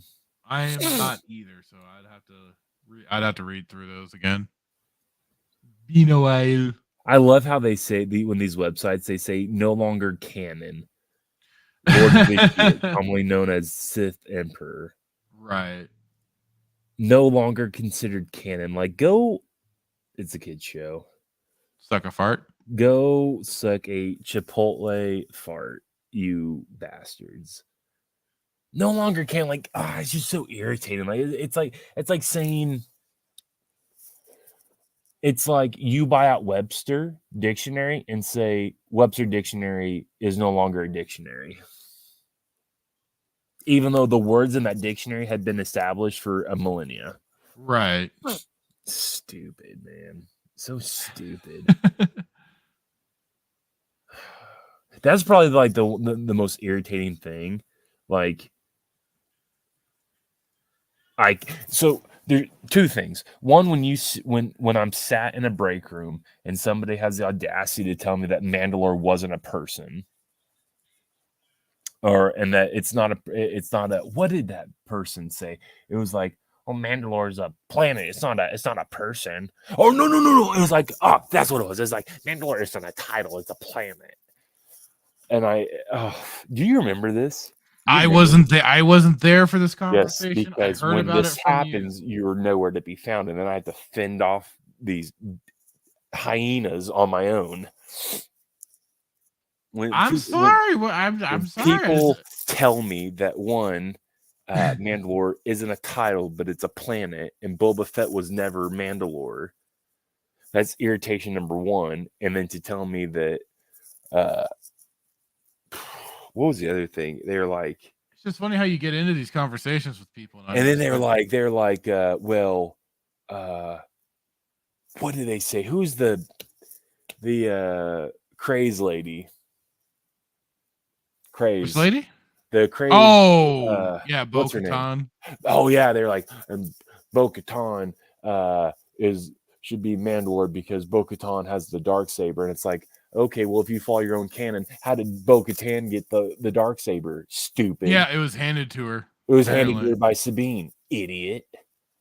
It's a kid show. Not one in combat, apparently, because that's apparently what they have to do for it. Is put it in combat.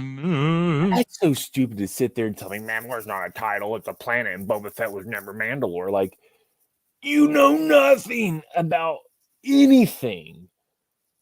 It's a title and a planet, and Boba Fett was Mandalore. He was indeed. And then to say, well, it's no longer canon. It's no longer canon, so it doesn't matter what you think. Nah. Rey was Mandalore. Nah. It's just so irritating. Like, you literally, like... Like I said, it's just kind of... Now I'm mad.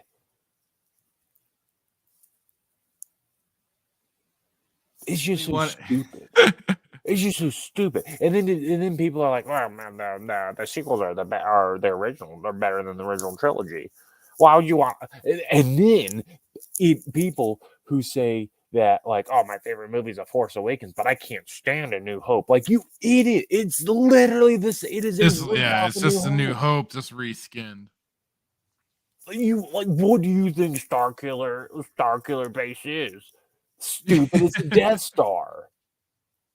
That's in the form of a planet, which it's just a planetary Death Star. That's all it is. You hate A New Hope? Han and Chewie are in it. What weird qualifiers? Oh, Han and Chewie are in it. So. It's literally this. It is the exact same thing. No, it's not. No, it's not. The Empire's not in it.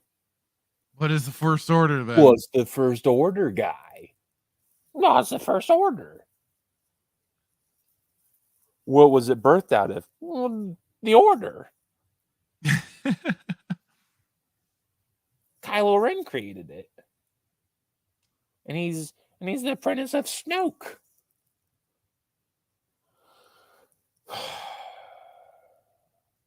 And more wasted characters. That's all that is. How do you get to this point where you like that stuff? Like, who, like, this is why Abrams needs to just, I don't know. I'm pretty sure this, you're a Star Trek guy. Is Abrams a part of New Trek? What is New Trek? I hear he basically like rebooted it. So what I've heard be called the Calvin timeline, I think it was, is where he did the movies for Star Trek, where he reboots the universe because apparently they felt it was necessary, and because of Spock and some Vulcan? No, not Vulcans. Are the Borgs in it? No. But oh god, there's what the hell were the other knife-eared freaking space elves? Romulans, thank you. Romulans and Spock go back in time, mess up the timeline, and so causes differences, while at the same time leading to certain typical placements for some characters. Kirk is a kind of still Kirk-ish, but the problem with those movies is that they are just overly action oriented, and it's just not enough like character development, not enough of the sci-fi. Why it's more it became Star Trek. Jar Jar Abrams was turning more into Star Wars than Star Trek, basically.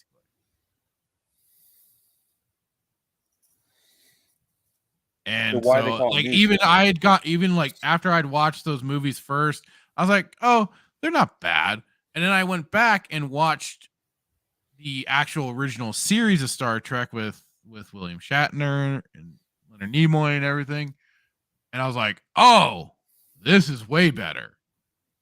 So, and I mean, that's going back to a show that was created in the 60s. So I found that way more fun and interesting than the new Trek, and I started to understand, oh, this is why so many of the fans were pissed off. And then add on top of it, I'm like, oh, that's why everyone hated Jar Jar Abrams for doing what he did to Star Wars. So there you go. Yeah, I don't. The displeasure towards Jar Jar Abrams became very apparent in that moment. Like, oh, I see now. So who created the term New Trek then? I mean, that was probably just developed by the fans when those movies and then the TV shows got started. They started calling it New Trek.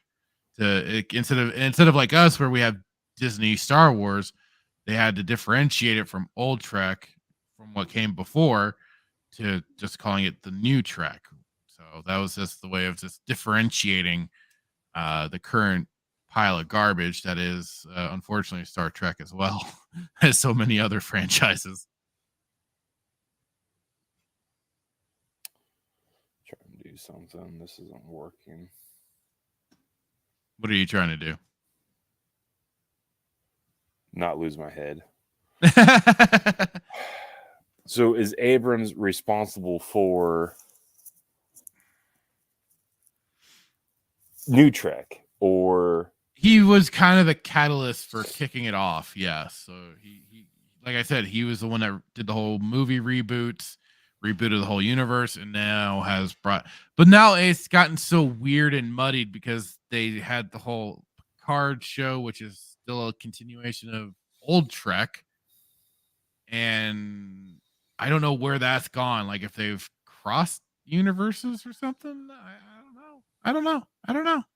It's I haven't followed any of the new Star Trek stuff other than from what I watched of the first Jar Jar Abrams movie. Otherwise, I've only heard things about how horrendous some of those shows are. Otherwise, yeah, I got no other follow up for the Star Trek franchise as a whole, other than it knowing it's just turned to complete dog water. So,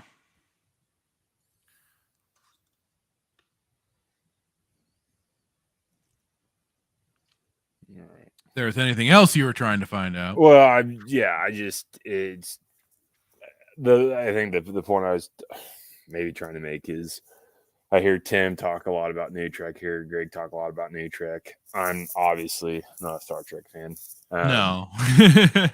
But I mean, they call it New Trek because Roddenberry had established Star Trek, and Abrams came in and did the movies, which I thought were not great, like at all. Like they're not good because one, I mean, they're Star Trek, but two, like, not good because they're just not good. Like here's the thing, like they're very blockbustery kind of movies. Yeah, I grew up watching with my dad. My dad had an orange recliner in the living room. He would watch the original Star Trek with Shatner, Leonard Nimoy, Bones. The guy I forget who played Bones, Scotty.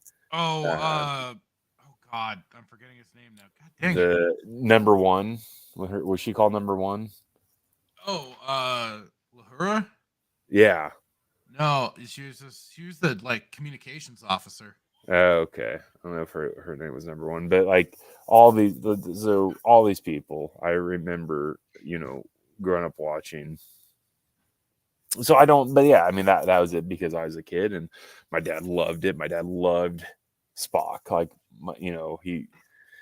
Vulcan Mind Grip. He would do, so fond memories of doing that. But then I know Abrams did the movies with Chris Pike and all the other actors, and they're just bad, like not great. And I think you can tell, like, how you can tell when Christopher Nolan does a movie because of like the music and how it's presented, and you're like, this is in every movie he's done. Like you can watch a movie like this is an amazing movie, and you know that it's Nolan's work, right? The same could be said with Abrams. You can watch Abrams' movie and it's utterly trash, and Abrams which is a dumpster fire, right? And it doesn't matter what he does, whether it's Star Trek or Star Wars. The same thing with Nolan. You can watch the Batman movies outside Dark Knight Rises. I love Nolan, but that was probably the worst movie out of the trilogy. One, because that seems to be the it just does. I mean, Bane, like he did. It was supposed to be, I think, more of a reality, like realistically, like that's kind of what that series was doing to begin with. You can't do that with Bane. Bane had the venom. Like you can't. Basically, he portrayed freaking Bane with a respirator. Like that's basically. Anyways, but only some villains can translate as a real world sort of thing. Yeah, but even like Two-Face was kind of like an out there. Well, hold on. What are we talking about? Batman and Robin, or Batman is it Batman Forever? Which one was it? With Tommy Lee Jones? No, I was talking about and Nolan's. Okay. Yeah. Well, I think Jared Atkinson Is that his name, Jared Atkinson? No. Don't get me wrong. Like, I thought he did a great job. It's just like for certain things where he was trying to like make more real world esque. Yeah. That sort of character, because he's supposed to have like the whole split burnt face. Yeah. And possibly a little more of a which he didn't really have in Dark Knight, which was like a split personality disorder sort of thing going on. But I mean, it looked really cool, but having that whole split burned face wasn't exactly a realistic sort of thing either. No. I don't think I sent a tweet out. I don't think it came out. Did you get it? I was trying to tag Tim and Bob in it. Did you tag me in it too, or no? Let me check your Twitter. Hang on.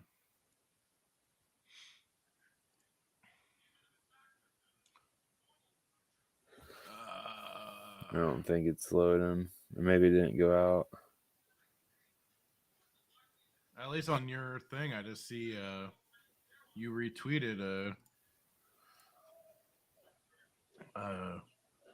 spacing post. What is going on? This is so stupid. And you'd liked and retweeted mine for our episode tonight. Well, otherwise, dude. Hang on. Oh, yeah, I see your you StreamYard. Why'd you put the link in there, you silly bugger? What did I do? What did it say? You posted it on as a regular Twitter post with the StreamYard link.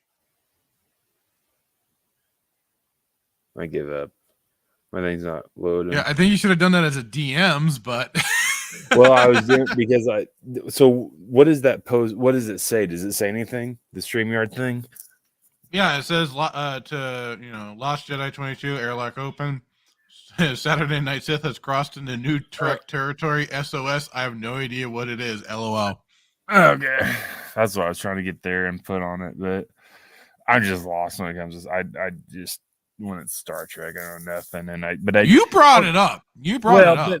But the thing that I was, I guess, trying to correlate it to is how Abrams potentially could have been the catalyst of new Trek. He did the same thing with Star Wars because he did Force Awakens and Rise of possibly from him doing Star Trek was what was like, oh hey, let's get him on here. He can do this. Yeah. And I honestly thought it'd be a better fit for him. Man, I was proven freaking wrong. No, he's just terrible. So that's why I brought up New Trek, because I know that his background is Lost, which was a terrible show. It makes no sense. And then Star Trek. Right. And then he did Star Wars. So that's kind of a slap in the face, though, I don't know.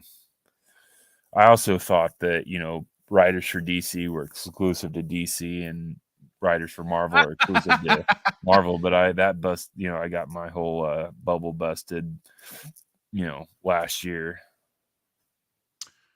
I mean, that is really endearing of you, that you'd think that people would have that kind of brand loyalty. And I mean, some people have had that kind of brand loyalty to stick around, but to certain companies to stay as writers and stuff like that. But when it came to the comic industry, it seemed really incestuous that writers and artists really jump between the two quite a bit.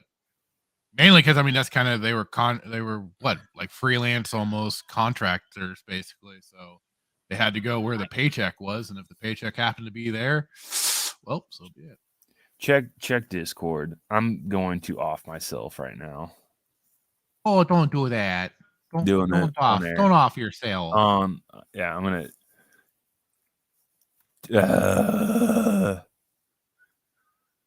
We're just having a rough time, ain't you?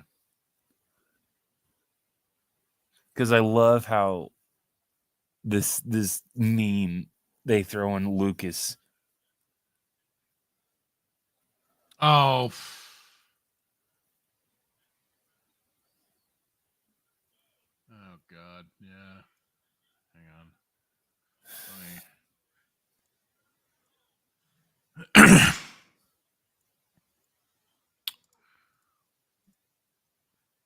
Disney brought back Palpatine and made him useless. Dave Filoni and George Lucas brought back Darth Maul and made him one of the best characters in Star Wars. I mean, they're not wrong in that Disney brought back Palpatine and made him useless. This is true. While at the same time, though, showing him really OP, taking down spaceships with Force lightning that he couldn't do at the height of his power, apparently. Meanwhile, yeah, they bring back Darth Maul and do stupid things with him. Ugh. Dude, we're gonna have a Twitter session really quick. I just tagged you in something. Oh dear. Since I'm already on the edge of just losing my mind.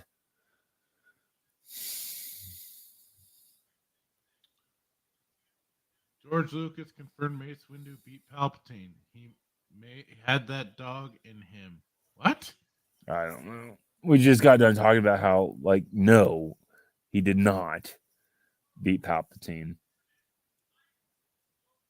I feel like this guy's just saying George Lucas confirms.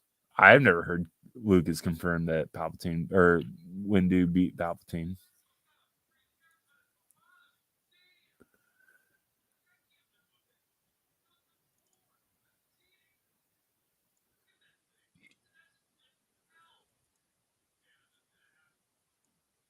And I quote tweeted and I used one of my memes for it. You say it's all sad and boring. No. Hang on.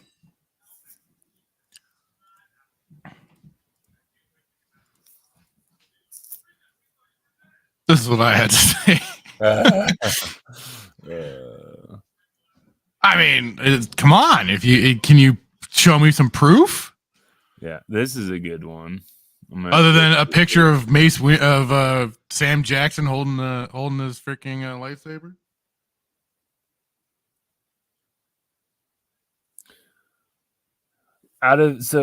When the original, the VHSs, right? When Star Wars, the original trilogy VHSs, the original guy who, now there's some there's controversy talk behind this. So like, I'm gonna tweet you in this, but which one? So this guy's saying redeemed Anakin appreciation post. So back in the VHSs, when the VHSs were released, there was Ben, Yoda, and then another guy that some people were saying that's Anakin, but other people were saying that the guy could have been Qui-Gon. So I'm gonna tag you on this really quick because just so I can sleep tonight knowing that I was correct.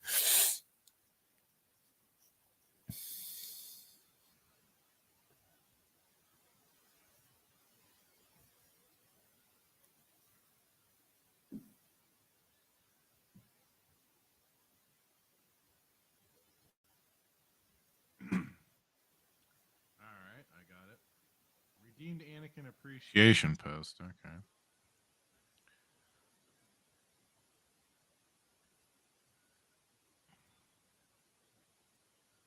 Is it? I hate this. I mean, I just see it's an appreciation post. Okay. Yeah, but I'm okay, not so saying that anything one. more. Well, so the second photo, obviously. Okay, so what I'm getting is that of course, yeah, this is when this is his death. He comes back for a moment as his youth, but then is restored as his proper age. I've heard people say that's Qui-Gon, not Anakin. What? Yep, 100%. Are you serious? Who the hell has come up with that sort of nonsense? I've heard it. Where? Who? Well, it's a kid's show. I can't say, but people said it. Qui-Gon. That makes just like my post just a moment ago. You know, you have a single fact to back that up. Yeah, other than people, it's like, oh, I got sources. What sources? Yeah. Just well, my I can't. sources. The saying where they're like, I can't reveal my sources, or if I told you, I'd have to kill you. Yep. It's probably the same people that say Mandalore wasn't a title. Oh, those same people. I mean, it could be. Love this dude. Do you have a single fact to back that up? Breathing noises. Ugh.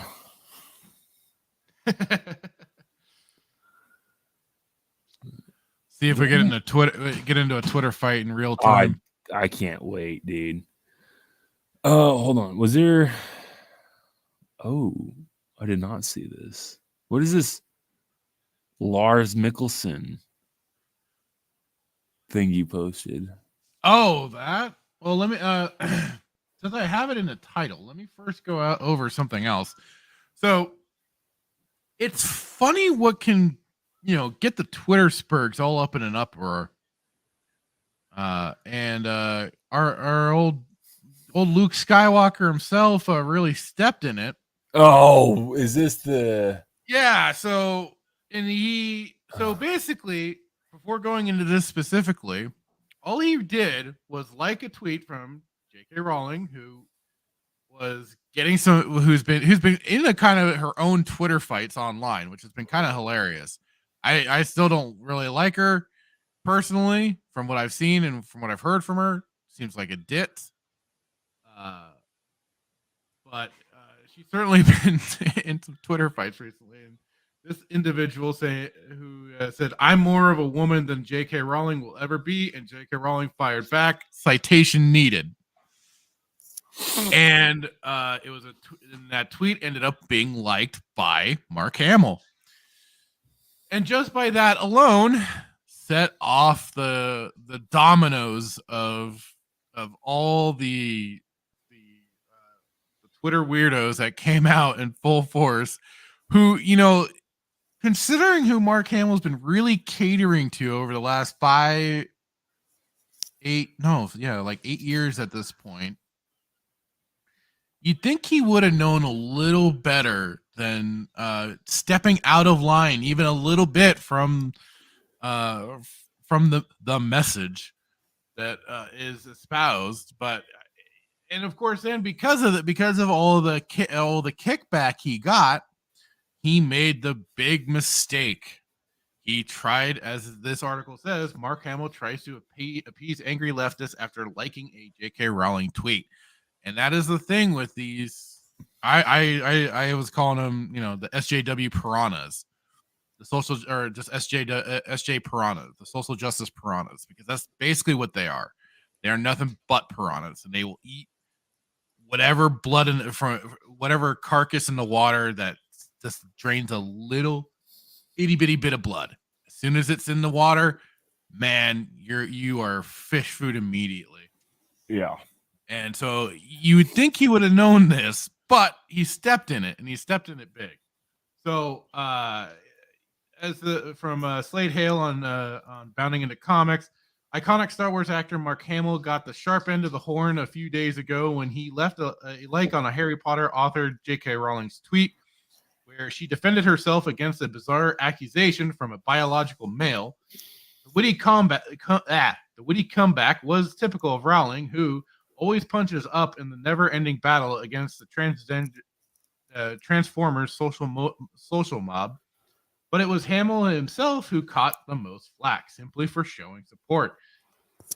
And this is his appeasement tweet, saying, "What I quote-unquote liked about the exchange was someone speaking their truth to power.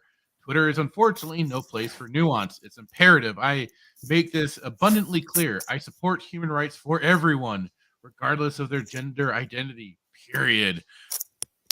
But that's the problem, Mark. This is the you Disney and all these others. This is the cultivated audience you have now. Yeah. You cultivated it. You brought it upon yourselves. They don't care about nuance. They don't care about any explanation that you may have. They have now blood in the water, and they're hungry. So yeah, this is the whole tweet here. I thought it was funny. The backlash grew at geometric rate, which led to Mark Hamill trending on Twitter for all the wrong reasons. I mean, hey, there's some poor reasons for anybody to be trending. The actor stayed silent throughout most of the ordeal, which was probably would have been the better option. Just, shut off Twitter for a while and maybe bunk off. They would have lost energy because something else would have popped up. But it wasn't long before he took to Twitter in an attempt to explain himself to the masses who had suddenly turned on him like Chancellor Valorum during the Naboo blockade. Nice. It was a contradictory and altogether unconvincing gesture that satisfied no one, relegating Hamill to the status of cultural fence sitter, which don't ever be. Don't be one of those. Hamill began his tweet by saying, "What I liked about the exchange was someone speaking their truth," which I just read. In one sentence, the actor tried to downplay the reasoning behind his like, while at the same time repeating an often used left-wing nostrum about subjective personal truth. The question should be asked as to whether Hamill also spoke his own quote-unquote truth to power regarding the issue of the radical transgender movement. He continued with, "It's imperative I make this abundantly clear. I support human rights for everyone, regardless of their gender identity, period." Fine words, but the continuing row between the radical left and J.K. Rowling has nothing to do with support or lack thereof for human rights. It's a clash between subjective self-identity and basic biological and scientific realities. Denying the silly insinuation that men and women can change their sex or gender. I gotta remember to stop using that word since it's just made up, even worse. So, and by the lots that made it up are not very good people. Is not a rejection of anyone's human rights any more than it would be to deny that Mark Hamill is an actual Jedi with mystical force powers. Aww. In the end, it was a little more than contradictory nonsense masquerading as exposition, but it's doubtful that many were convinced.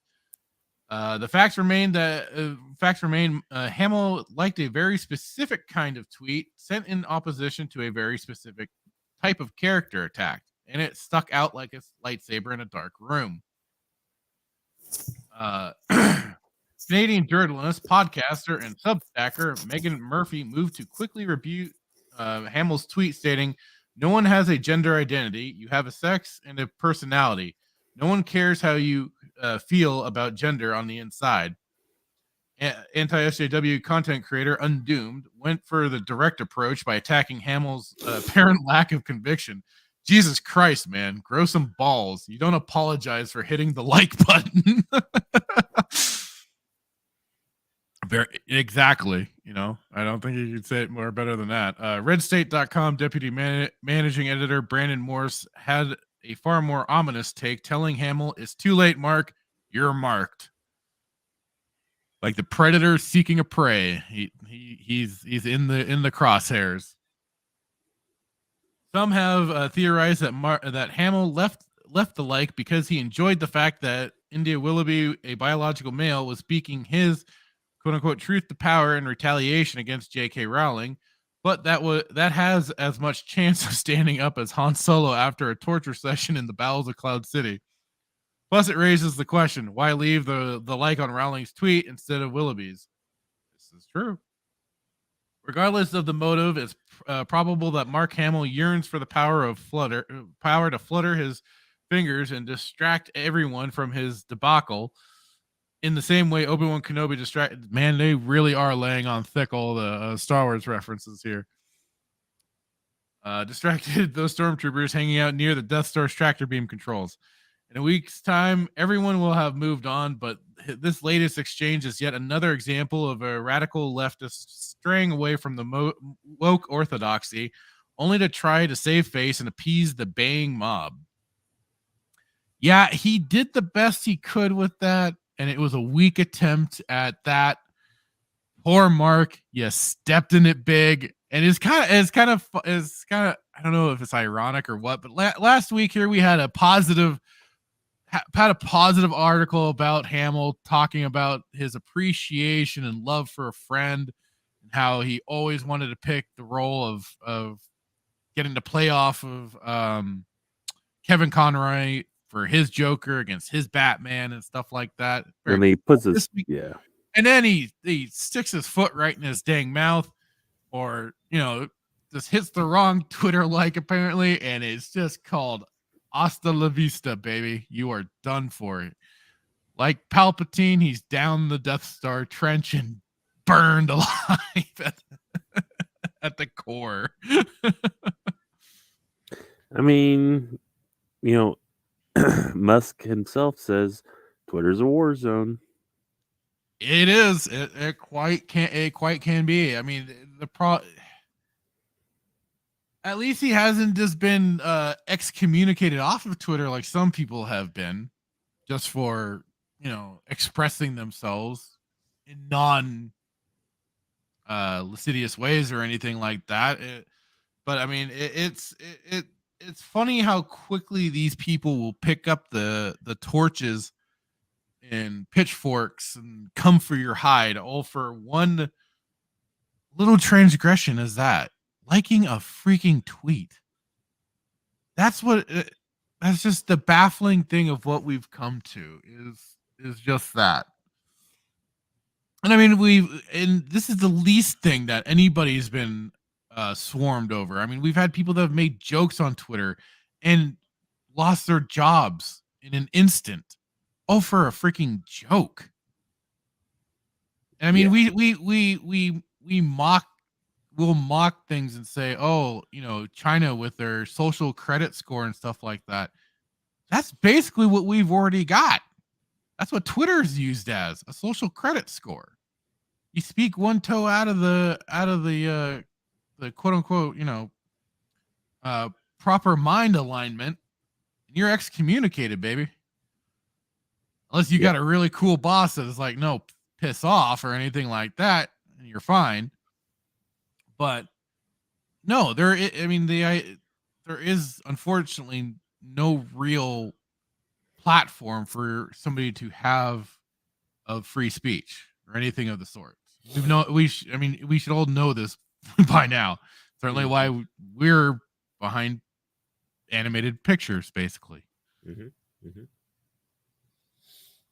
Because just for the fact of speaking against, of all ridiculous things, Star Wars, made by Disney, will get the Spurgs and all kinds of heat to do whatever to you, to call you the ist and phobes and stuff like that, all because you dislike something.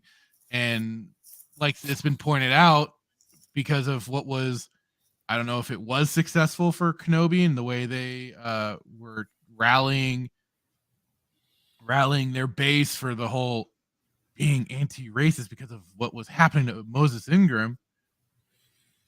They're apparently starting to even ramp up some of it for Acolyte because of the apparent female-led, star-led show. Which,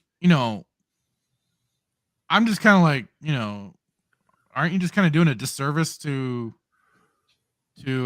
Carrie Fisher and Princess Leia and her character? I mean, I saw her as a lead character in that movie, along with Luke. I'd say Han was probably more the secondary, but probably Luke and Leia, and of course you had Vader as the main antagonist. But I mean, even then, Luke, Han, and Leia were like the three lead protagonists of a New Hope, and then forwards more so. So trying to say, oh, we've got a female-led Star Wars show or whatever. It's like, but we've already seen that. Yeah. We already had that. You're not breaking ground. I know you keep trying to rewrite history to suit your needs, but it's not going to, for anybody that actually has a degree of an lukewarm, warm temperature IQ, they can already see that. Yeah. And I mean, that's what they, with some of these, like, there's been some article or some interviews with Daisy Ridley. They've been trying to get those sort of answers and response out of her to do just that. That it's such a big different thing for the females in the current year Star Wars. Just terrible. Yeah. When even she gave them basically like, he had like nothing burger responses for them. Nothing they could spin in a proper way, although they tried. So Yeah. It's a funny world out there, ain't it? If you don't bend the knee, they'll try to take out your kneecaps. Yep. Trying to avoid that the old seppuku, they'll certainly force you into it. Yeah. They will cut your belly open for you and lop your head off. That's ridiculous. Not afraid to do it. They're not afraid to do it. Yeah. Be careful. I don't know. It's just so ridiculous. It's also, it's like, why must everything be so boring? Or what does he say? Tired and boring. It's something like that. Yeah. Also tired and boring. Tiresome and boring. I should clip that, shouldn't I? I should just you need to. Once we get. Oh, do I even still have Andor on my computer? Should. And once we get our DJ keyboards, then we can play like, why must everything be so tired and boring? Sad and boring, he said. Sad and boring. Yeah, that's why must right. everything so sad and boring. Oh, I think I already deleted off of here. Don't ask questions. Just consume product and get ready for new product. I mean, that's their fan base, right? That's what they want. Don't question the product. That's their Sarlacc brains. They just want them to keep consuming, eating more up, bringing more into their Sarlacc pitted brains. What are we doing for 53? Are we doing Bad Batch? We're doing Lego Star Wars? I think we're sticking with Bad Batch Lego for now. Star Wars? You want to watch the Lego Star Wars instead of Bad Batch? Dude, listen. We only have one thing to go off of that. Listen. Unless you want to review both. This is where I'm at in my life, okay? Don't take the one bit of joy I have. Summer vacation. Take me away from this show. Because if I have to deal with Sid and her Thanos Thornbeard boyfriend in the next episode, I'm going to lose it. Well, hopefully we won't have to. Hopefully that was just that one episode, right? If I see Cut Cocoon, what was his name? Cut LaCoy? I don't remember. You expect me to remember what was that, 3 episodes ago? 2 episodes? One episode you ago? remember every line from the Jawa lady. Other than her humping a Jawa, what else do we know about her? You tell me.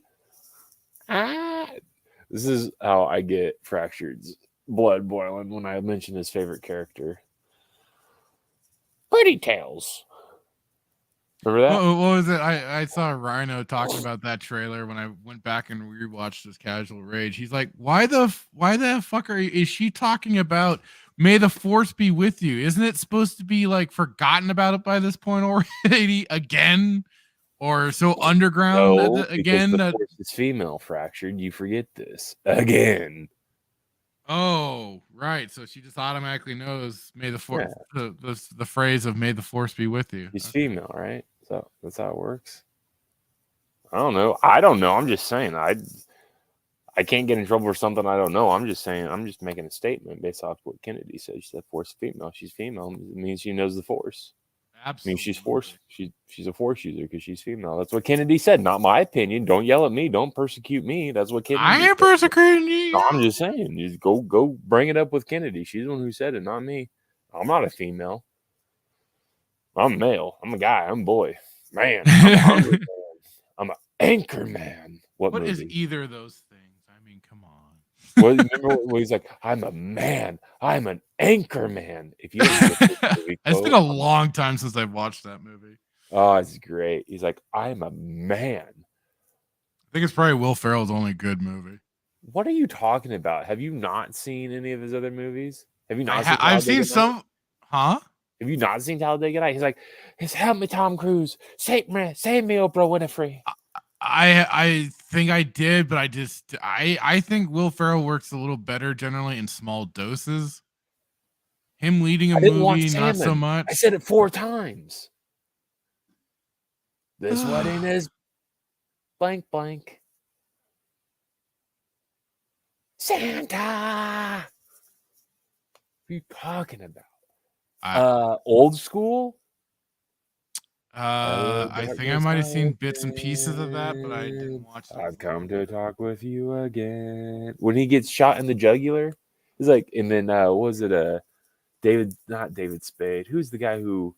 Oh, he's in that kung fu movie with the movie where it says wire hot dogs in a package of 8 and buns 10. Remember that movie? No.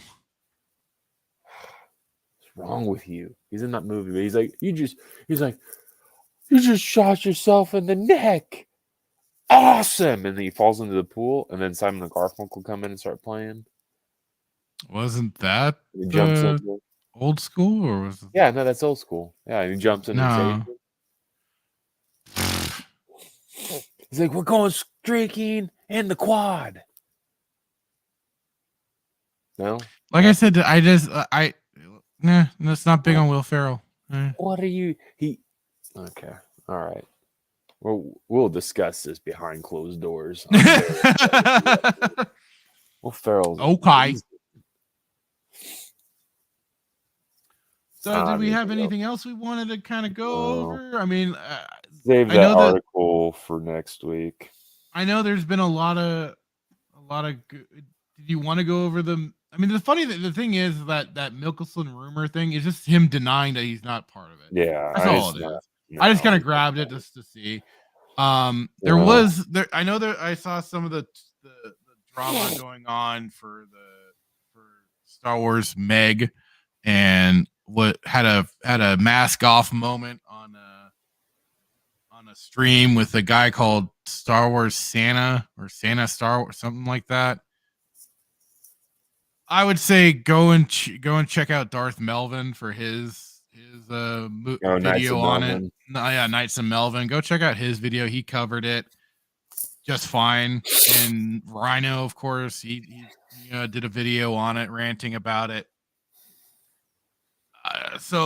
Even Tim Open Airlock, he on the spacing, they talked about it. So all I can say is, I think it's one of those moments certainly where I can understand why people are hesitant to maybe get involved or include other people that maybe they aren't too familiar with on their streams and stuff like that, because they could have a spurg out moment like that. And I was in agreement with that with Tim and them. This was just what was going on in that person's head. This is what they're probably always thinking about, and this is what happens when you bottle up things and aren't honest. And that's, especially nowadays, that's what most people are kind of looking for from podcasts, live streams, whatever. They're looking for people that are just authentic. Honest. Just like you and I, like we hate Disney. No, we pull no punches. Like it's terrible. It's exactly. And it's these people that are trying to do the whole fence sitting thing of we can all just get along with all this sort of shit. And no, you either like Tupac and hate Biggie, or you hate Biggie and you love Tupac. You can't have both. Yeah, and you know what? I grabbed a clip which I think is perfect for this, because it's all about, you can't just go in the middle, because that just ends badly. Like we've seen people, because they one way or another they have their line of thoughts. Be principled. Just take your stance. You don't need to do all this BS posturing or whatever. Just be honest. But this was definitely, I thought, was kind of appropriate for some of these people. Hang on. And your son must talk. Walk on the road. Walk right side, safe. Walk left side, safe. Walk middle.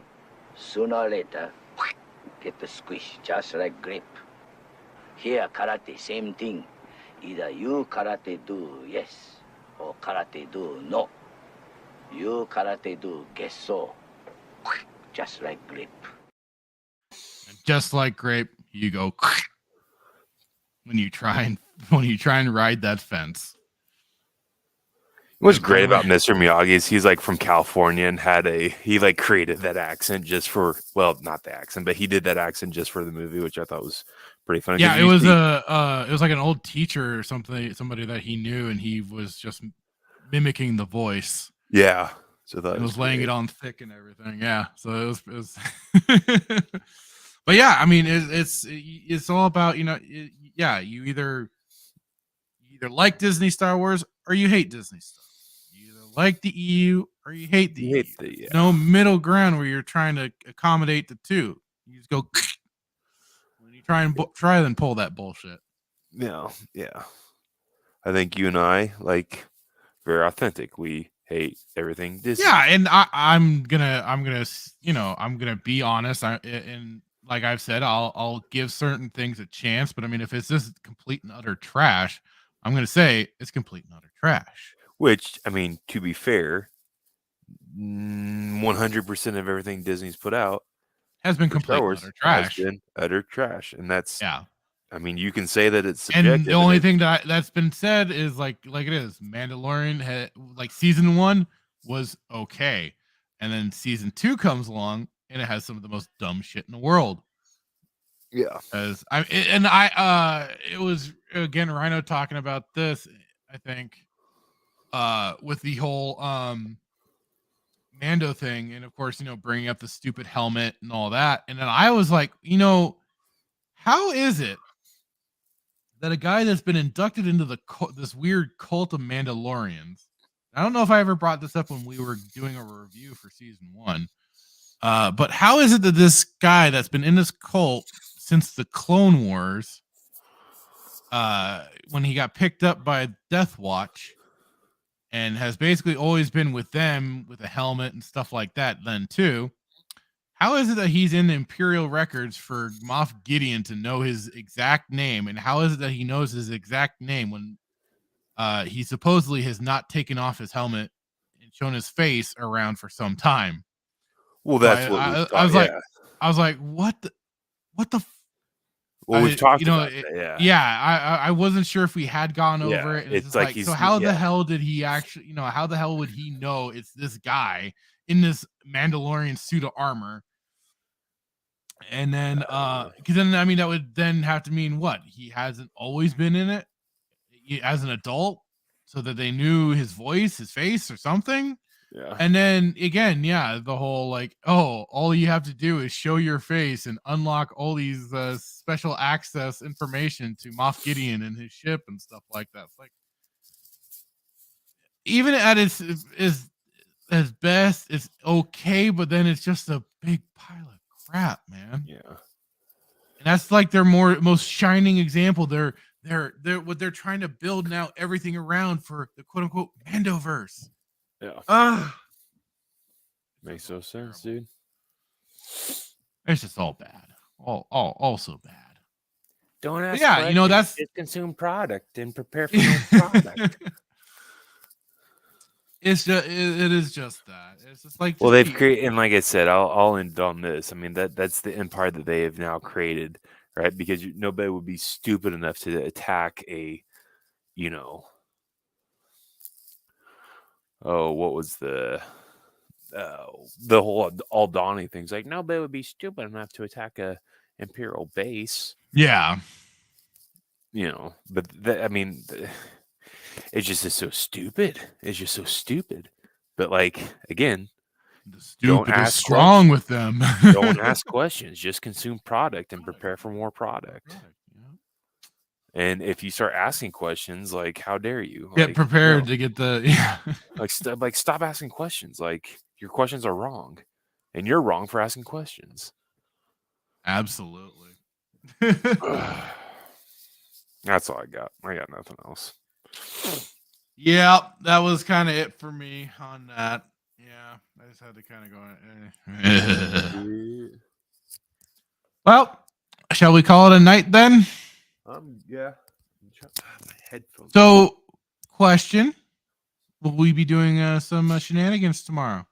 Because I'll probably need my brother and I will certainly be more than available to do it because thankfully our work schedules work out. So I'll put this out here. There's nothing. I don't need to hide anything. So it is not my rotator cuff. It is my AC joint. So I meant to ask you. Yeah. So it's not my rotator cuff. It's my AC joint. So I will probably take another week or two off. God dang it! I know. Just because that motion. But hopefully, here's the thing. I'm gonna shoot you. It takes about 4 to 6 weeks to heal. 4 to 6 weeks. Oh fudge. Yeah. So if I'm filling up to it, then 100%. But yeah, that is the diagnosis, is the AC joint, which is why when you see me moving my arm, it pops loud. Huh. Okay. So we'll shenanigans see. For a while. Well, yeah. Maybe you never know. Like maybe my brother and I will just. Huh? Yeah. I said if it's feeling good, then yeah, definitely. Well, then maybe my brother and I will just do our Brothers of Destruction, and we'll get back to some Divinity Original Sin 2. Yeah, but we've been wanting to get you through more of the Old Republic. Gosh darn it! Well, I don't know what I did to my shoulder. Well, I do know what I did to my shoulder, but I'll ask you about that again because I forgot what you said. Yeah. Okay, so to be determined on the shenanigans.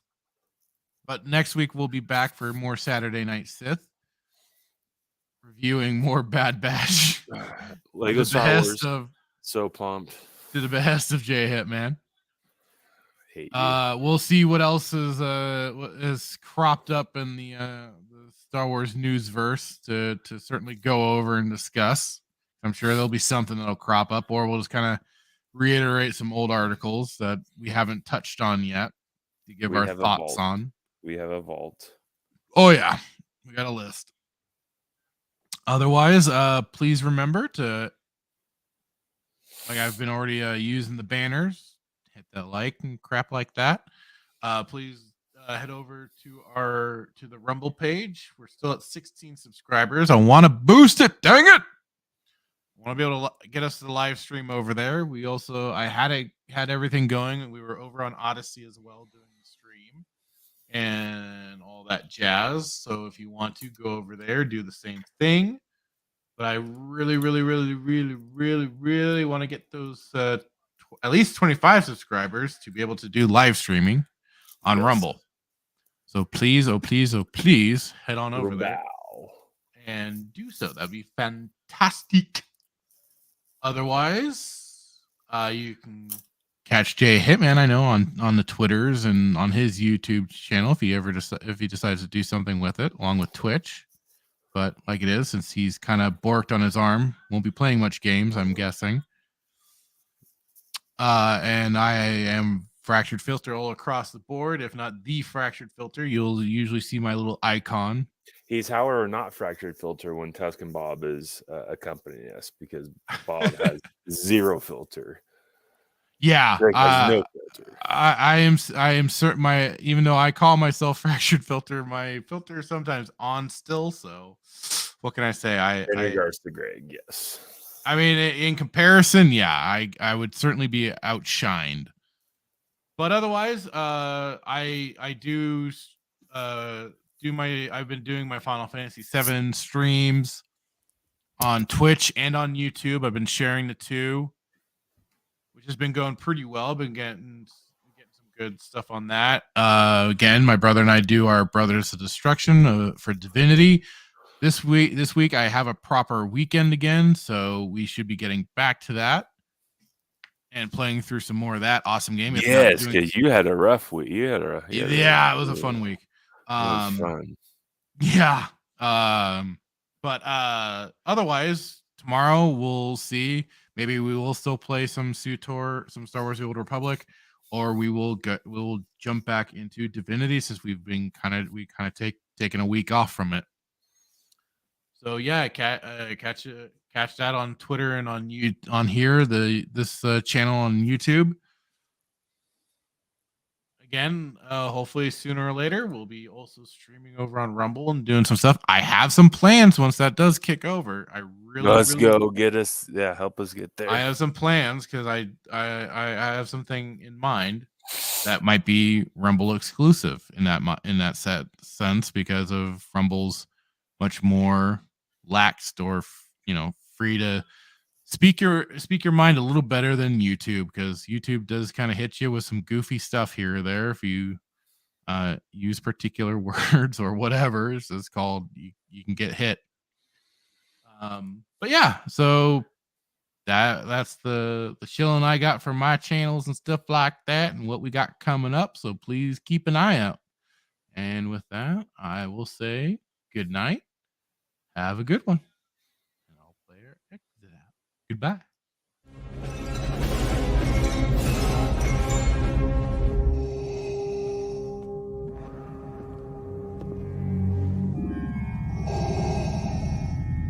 What is thy bidding, my master? Yeah, I should have known from the very beginning. From what you said. Yeah, when the mega powers were formed. Yeah, what you were out for from the very beginning. Yeah, you were after what was mine. I remember what you said. You can destroy the Emperor. Join me. Together, we can rule the galaxy as father and son. Yeah, that one was rough. Those words right there. Yeah, I got stuck, yeah, but I swallowed it anyway. Didn't like the taste, but I swallowed it anyway, yeah. But I remember the time when there was a conquistador out of the ring, the one that's so jealous that he can't stand it, yeah. Yeah, you came in there with your poses, yeah, but you made a big idiot out of yourself, yeah. And speaking of idiot things, what about that stupid idea? Did you forget that one? Think back. That right there sealed your fate. Yeah, that put the madness over the edge. But I'll tell you what felt even better, yeah, was in the dressing room, in the first aid room. Me being unselfish, yeah, said go ahead, do the thing, yeah. You won't steal my thunder, no. When you take a look at the madness's eyes, all you're gonna see is complete and utter